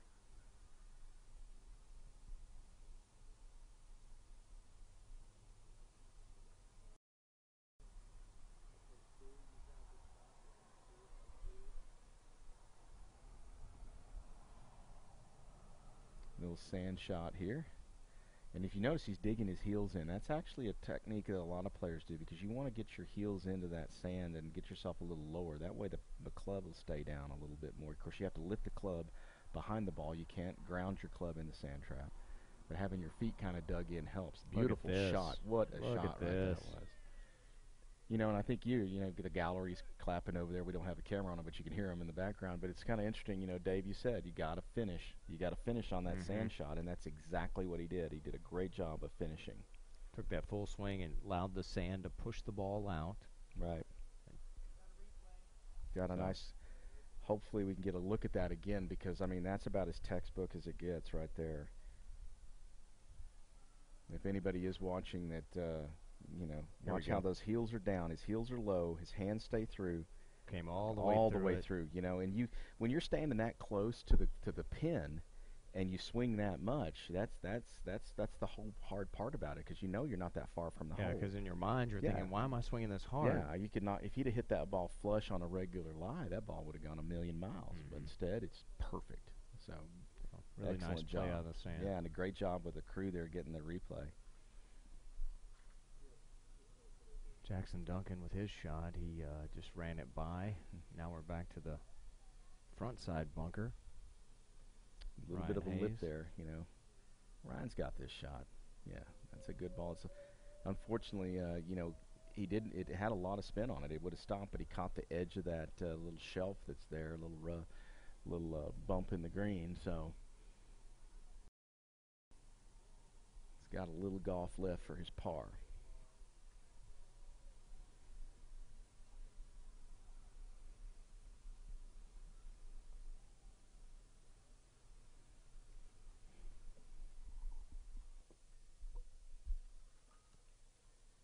After these guys finish up here, I think we're going to take a break, and then we'll finish out our coverage of this year's 2018 Bentwood Men's Partnership. It's been a great time. It's really been smooth, and we really appreciate the KLST, KSAN guys, and all y'all sponsors, all the people that help make this possible. And it's a group effort, and you guys have always been 100% with us, and great for the community and. In general, you guys do a great job for San Angelo, so we appreciate it. It's been a good learning process over the years from what we very first time we did the partnership to where we are this year and being able to do the replays and adding What a putt. So adding the replays and adding the replays have been awesome because it's always fun to be able to see something cool like that and get to look at it again. He slammed that one in the back of the cup. Yeah, that is the way to put it in there if you're sure it's going to go in. Yeah, center of the hole. Here we go with Jackson. He's trying to pull his par out here. Nice feel. What a nice feel it is. So there you have it. Yeah, the good way to end a day and the way that you don't want to end the day. Yeah, just running one by right there at the end, but still. Tip of the guys hat. had a good time on their face, and they may have smiles on their face because it didn't all go their way, but had a good time, enjoyed themselves, had some fun. Now their day is done until the steak dinner tonight, right? That's a fact. But we have beer and cornhole available if they're interested in continuing to compete. I'm sure they're looking for a shower before the dinner tonight. It's beneficial. It's kind of warm out here. Well, guys, we'll take a break, and then we'll be back to finish out our coverage. So you're listening to the 2018 Bentwood Men's Partnership here on Concho Valley Homepage.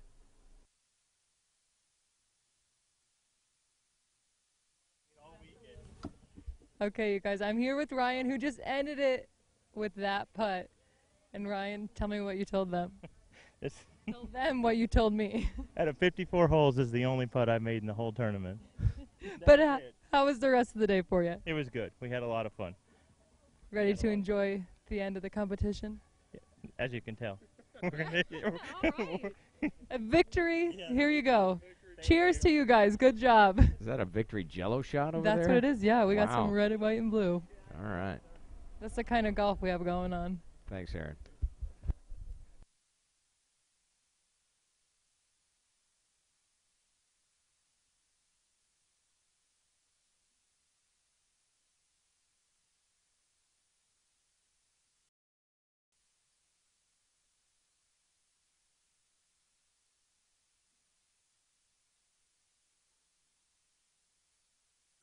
At Concho Bail Bonds, we have an honest, friendly, and professional staff with over 40 years of experience.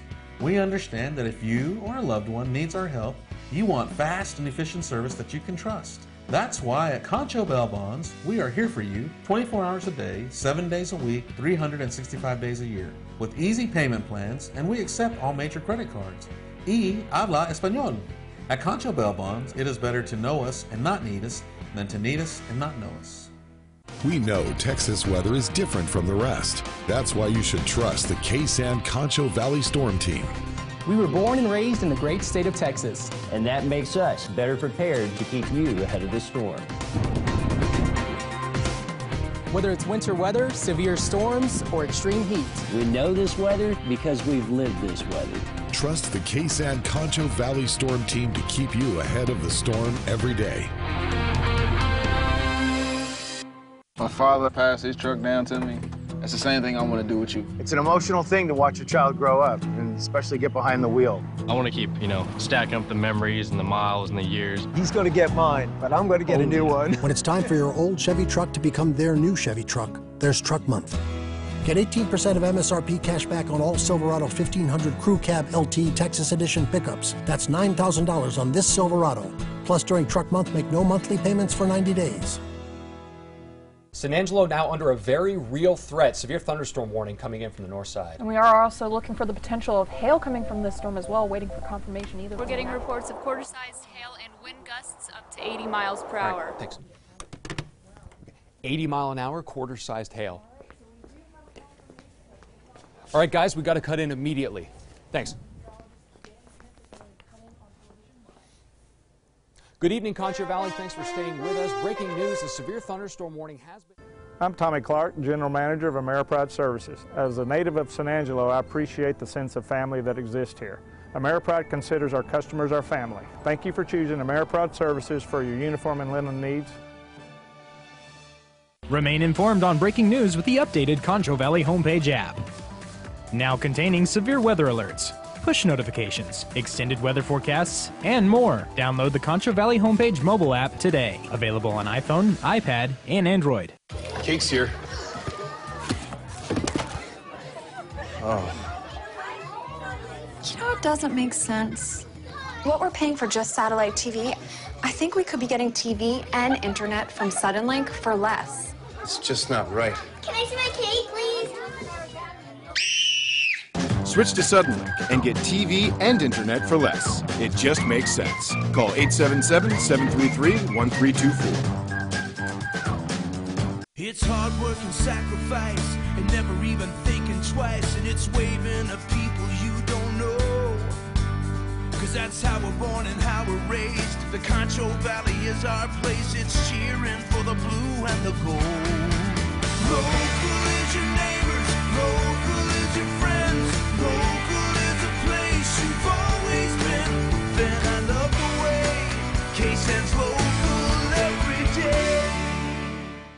Welcome to Dreamscapes, the Concho Valley's premier outdoor living design center. Choose from a variety of custom outdoor fire pits, pergolas, and other outdoor accessories to help complement your outdoor style. We sit down with you to help design your dream outdoor living space. We offer a wide variety of grills to choose from, including pellet grills, gas, charcoal, and ceramic, along with all the extra amenities to complement that new grill. Visit us today so we can get started on bringing your outdoor living space to reality. Right here at Dreamscapes, located at 3602 South Chadwick. There's the storm. There's the warning. It covers Paint Rock. It covers areas north of Eden. Exactly on the 1 year anniversary. I don't know what the odds are on that. We'll do the calculations later. Power going out again. I don't even know what count that is. Maybe 12 or 13. That'll be 14. 14. Okay.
10, 11 holes left.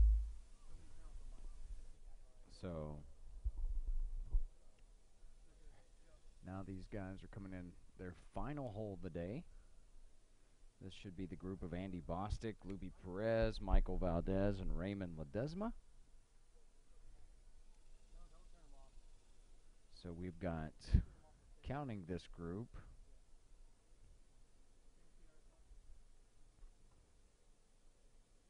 looks like 13 groups left. You know, coming into today, we had Valdez and Ledesma at 2 over for the first tournament? day and, yep, for the tournament, first day and second day combined, and that is going to be the leading score, actually. Wow. They were tied with 2 other teams. We had 3 teams leading at 2 over, and that's something that we were talking about earlier, Kevin and myself, was that it seems like everybody here in the first flight has just been struggling a little bit. Yeah, sometimes that's just the way it is. And, you know, that could be, too, you know, Kevin was talking about that as well, as far as they flight the golfers after the first day. So if some of these guys had a really good, you know, first day and they end up in the first flight, it just might have been one of their really good days. And right. So, and that just happens, but they get into the first flight, and the second and third day, they're still struggling, trying to find a rhythm or find that low score. So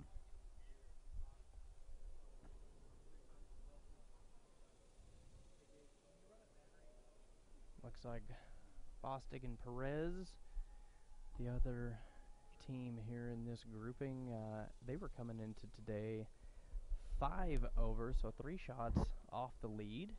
So we'll be able to check in with them here a little bit and see if they were able to put a round together and make up a little ground on those leaders.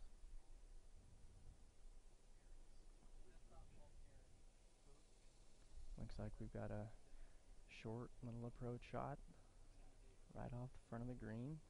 A little pitch and run there. And that's a great run.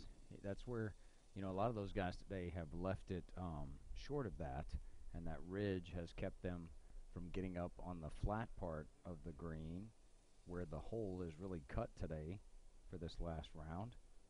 So yeah, and that's a very makeable putt for him there. Like you said, he's up on that ridge. It's going to be pretty flat. And if I'm correct, I believe that's going to be a par putt for him there. Still getting himself a good opportunity. This next shot here coming out of that front side bunker. We've seen a lot of nice touches out of this bunker today. And again, that's a shot there. I think he ended up leaving it a little further down the green than he wanted to. I think he wanted to bring it a little higher and catch that shelf. But that putt coming back is going to be uphill. And it's not going to move too much on him. We'll have a little bit of a break, but again, definitely makeable putt, but a little bit of work left. A little bit of chicken on the bone left, as Mr. Collins likes to say. Well, no meat on the rib after Cotton's Catering brought those ribs over here to our staff. I saw you guys enjoying those ribs up there. How were they? I'm not going to say anything about Aaron Bailey's shirt. She may have some rib sauce on it, but... and I only got 1 bite. So I do have a scoring update on these guys for you. Okay. So Lupe told me that he and Andy are 1 under. And Michael and Raymond are 5 under right now, so doing pretty good. Wow. Not a bad day, 5 under. No, not at all, and that's what we were talking about earlier. You know, that's getting to know the course, coming out here on day 3 and really putting something together. That's a great round. Did he leave it up high enough? No, he didn't. And that's just that ridge.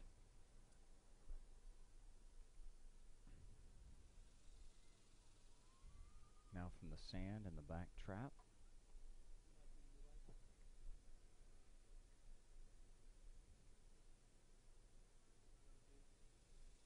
It's Mr. Ledesma.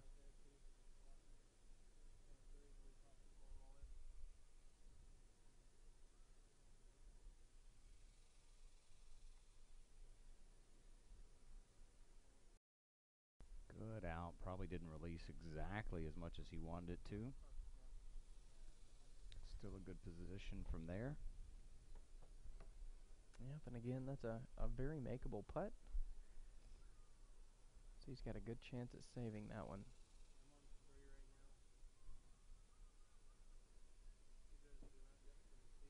Michael Valdez in the yellow shirt there. Mr. Bostic in the white with the bucket hat.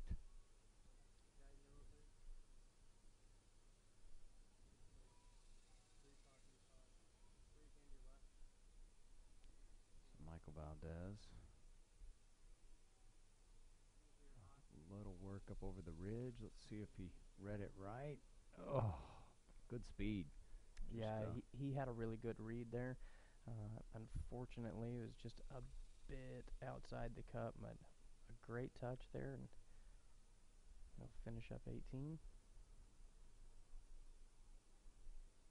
So now, Raymond Ledesma, once he played down the sand, his finishing putt.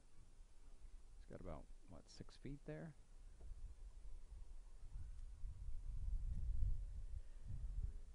You know, I don't know how many times we can say it, David. I'm sure people are a little tired of hearing it, but it is hot out here, and these guys are just getting beat up, and it's a good putt. Great putt there to finish Good out putt. 18. But, you know, it is something to always remember, and it wears on you. You know, it's not always as easy as just coming out and playing a round of 18, you know, when it is this hot. So these guys are definitely troopers.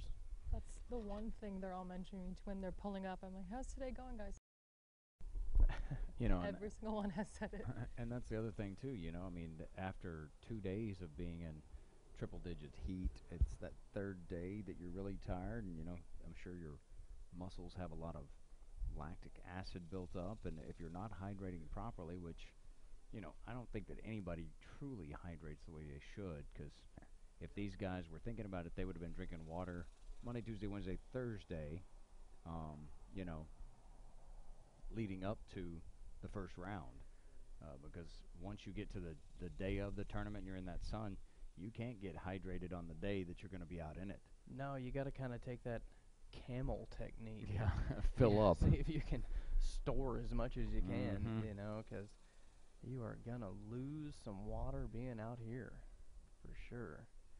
So these guys, Andy Bostic, Lupe Perez, Michael Valdez, and Raymond Ledesma, finishing their day. Erin coming over there. What, are you looking for a hug, Erin? What was that? She had her arms wide open? You know, she's just a huggable person there, David. She is huggable. Andy, we were talking about your round today. You're finished up with the entire tournament, so how did today go for you? I'll tell you what, I think we were 1 under par, but it was like we weren't even in it because these guys were 5 under, and they played lights out. No bogeys, 3 birdies, and an eagle. So congratulations to these guys. They were fun to play with. And congrats to you, too. 1 under's not bad. Not bad. I'm old. I'm old. Enjoy the activities. Go celebrate. Wow, what a round there. 3 birdies and an eagle. Wow. That's how you string together Erin, did a you third round. find out what hole they had the eagle on, if you can.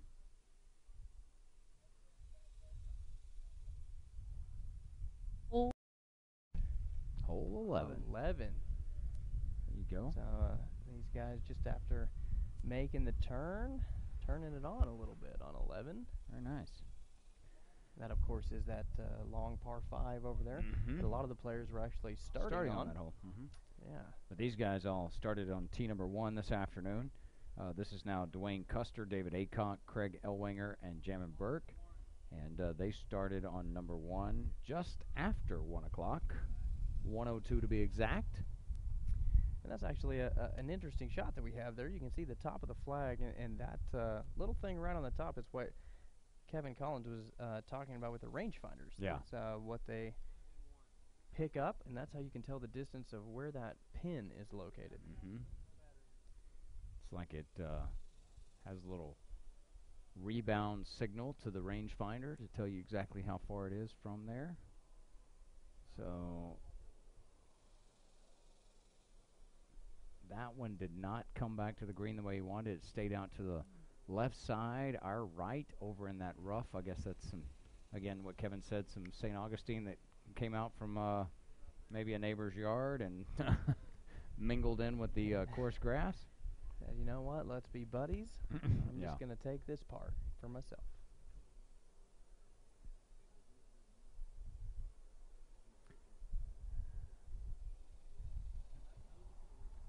Our other group now over in tree trouble on the right side of the fairway, our left on the screen. So it's either, you know, trying to find a little punch shot to keep it low under those trees and run it up, or try and play up over the trees and land softly on the green. I think he's going to really punch it out low here. If I'm reading this right, I believe that's Dwayne Custer there. You know, I think his hands got a little too far around there. I believe he was actually lined up exactly where he wanted to be.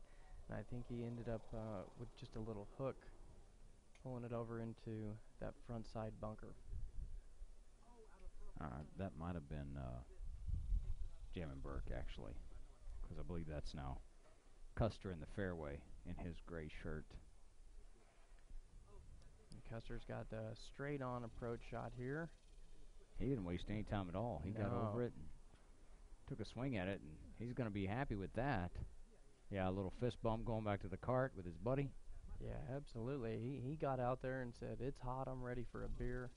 Yeah, let's get this over with. Thing up. Let's get this done. So we got a pretty good putt here on the dance floor. One just off the fringe. Not sure who's playing with the pink ball, but I was just about to say somebody's got another one of the putt-putt balls out there. And you know, in theory, it's true. They're harder to lose because you can see them easier. But if you're like myself and they go in the water, they're lost just as easily as a white one. Yeah, you can't see either ball in the murky waters of the water hazards. No, and then you get kicked off the course for bringing your scuba gear, and you're just not asked back. Only if you get caught. Very true. Only if you get Very caught. true. I was allegedly swimming on number 10 in the pond. Seems to be a word of the day for you two. Allegedly? Yeah, I've heard it quite a few times. And not just talking about swimming in a pond. What happened there, Aaron?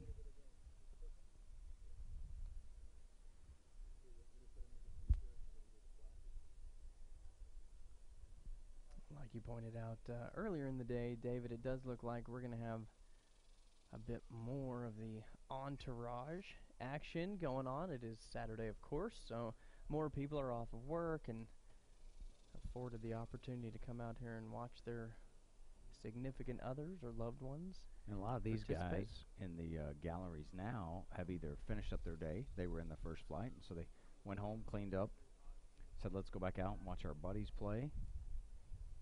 A real good shot here. You can see this line that he's got.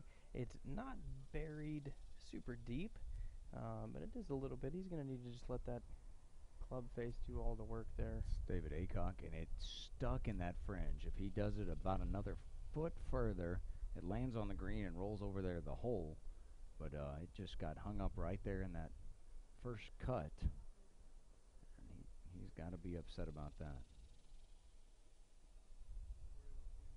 Coming out of the sand, great shot there. Sure he wanted it a little higher.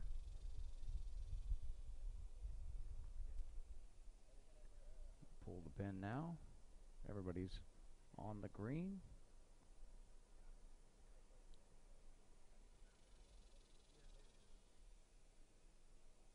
It's Mr. Ellwanger, Craig Ellwanger in the purple there. See if that orange ball helps him find his way to the hole. And David, this might be the most difficult putt out of the group here. Yeah, it should come back to the right, and it does. Just didn't have enough. That was a very nice roll. Yeah, run at it. He'll tap that in.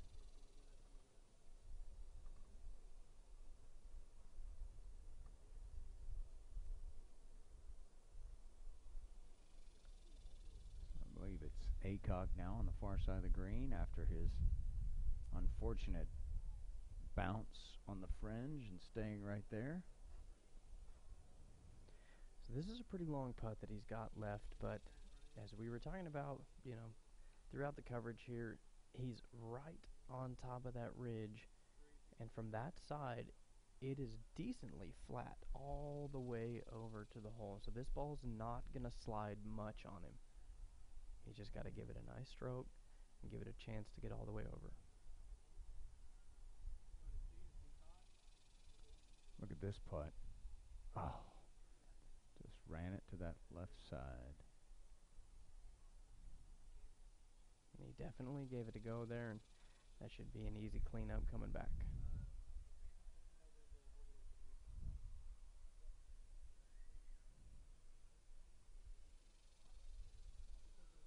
Oh, it just lipped out on him. He does not waste any time. Mr. Custer, he gets up there and he plays. That's how you hit that one shot, and then just got over his putt and said, I'm going to putt it. It may just be that he's hot, too. So Yeah, that's what I was saying, you know. You get up here, you're like, look, I got hopefully 2 or 3 shots left. I'm going to put it up there and go drink a beer where it's cold and I can cool off a little bit. And there you can see the galleries, as we've been talking about. Lots of folks that have been following these people around as they're finishing up their day, and so they want to see how these other flights are ending up and who's going to be buying drinks because they played the best and they won some money and some skins. So Aaron's down there along with everybody talking.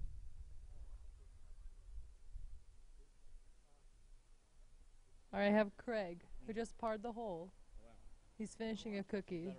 Is that a record? Is that a record? Is that a record? Very nice. A lot of people seem to be parring. No, none. Yeah, you're definitely the first one. But how was the rest of the course for you today? It was hot. We played all right. We had it was ups and downs. We left a few out there, but overall we played well, better than the first 2 days. So we're pleased. You know, not bad for us. Better than some, worse than others. All right, can't ask for more. You've played better than the other two. So now, how are you going to celebrate?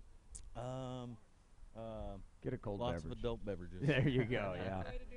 And congrats. You're going to mix that with a cookie, apparently. So yeah, did he bring some for us, Aaron? Yeah. You know, if they got any extra adult beverages, we'll take them up here in the booth. So it looks like we're going to have a little break in the action from our next group that's coming through. So why don't we take a quick commercial break, and then we'll be back and hopefully finish out all of our coverage of the 2018 Bentwood Men's Partnership.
Trust. That's why at Concho Bell Bonds, we are here for you 24 hours a day, 7 days a week, 365 days a year, with easy payment plans, and we accept all major credit cards.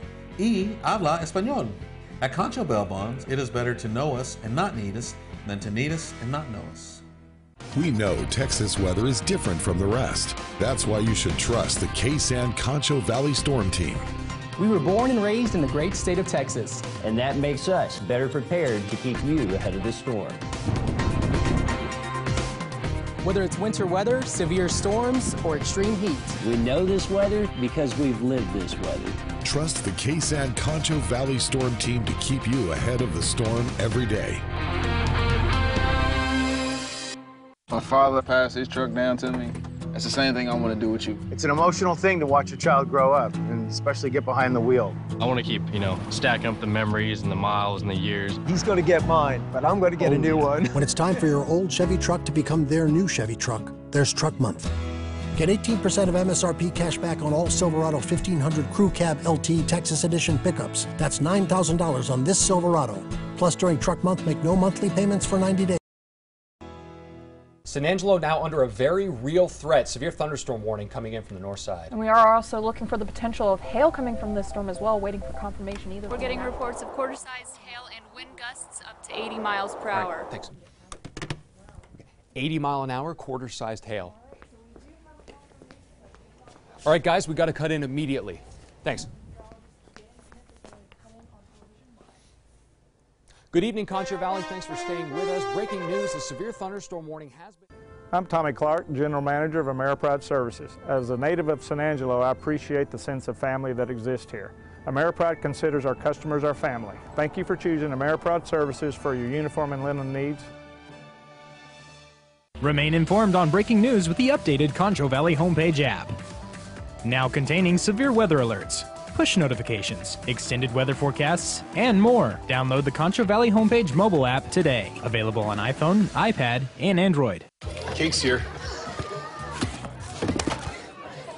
Oh. You know, it doesn't make sense. What we're paying for just satellite TV, I think we could be getting TV and internet from Suddenlink for less. It's just not right. Can I see my cake, please? Switch to Suddenlink and get TV and internet for less. It just makes sense. Call 877-733-1324. It's hard work and sacrifice, and never even thinking twice, and it's waving at people you don't know. Cause that's how we're born and how we're raised. The Concho Valley is our place, it's cheering for the blue and the gold. Local is your neighbors, local is your friends, local is a place you've always been. Then I love KSAN's local every day. Welcome to Dreamscapes, the Concho Valley's premier outdoor living design center. Choose from a variety of custom outdoor fire pits, pergolas, and other outdoor accessories to help complement your outdoor style. We sit down with you to help design your dream outdoor living space. We offer a wide variety of grills to choose from, including pellet grills, gas, charcoal, and ceramic, along with all the extra amenities to complement that new grill. Visit us today so we can get started on bringing your outdoor living space to reality. Right here at Dreamscapes, located at 3602 South Chadbourne. There's the storm. There's the warning. It covers Paint Rock. It covers areas north of Eden. Exactly on the 1 year anniversary. I don't know what the odds are on that. We'll do the calculations later. Power going out again. I don't even know what count that is. Maybe 12 or 13. Now it's 14. 14. Okay.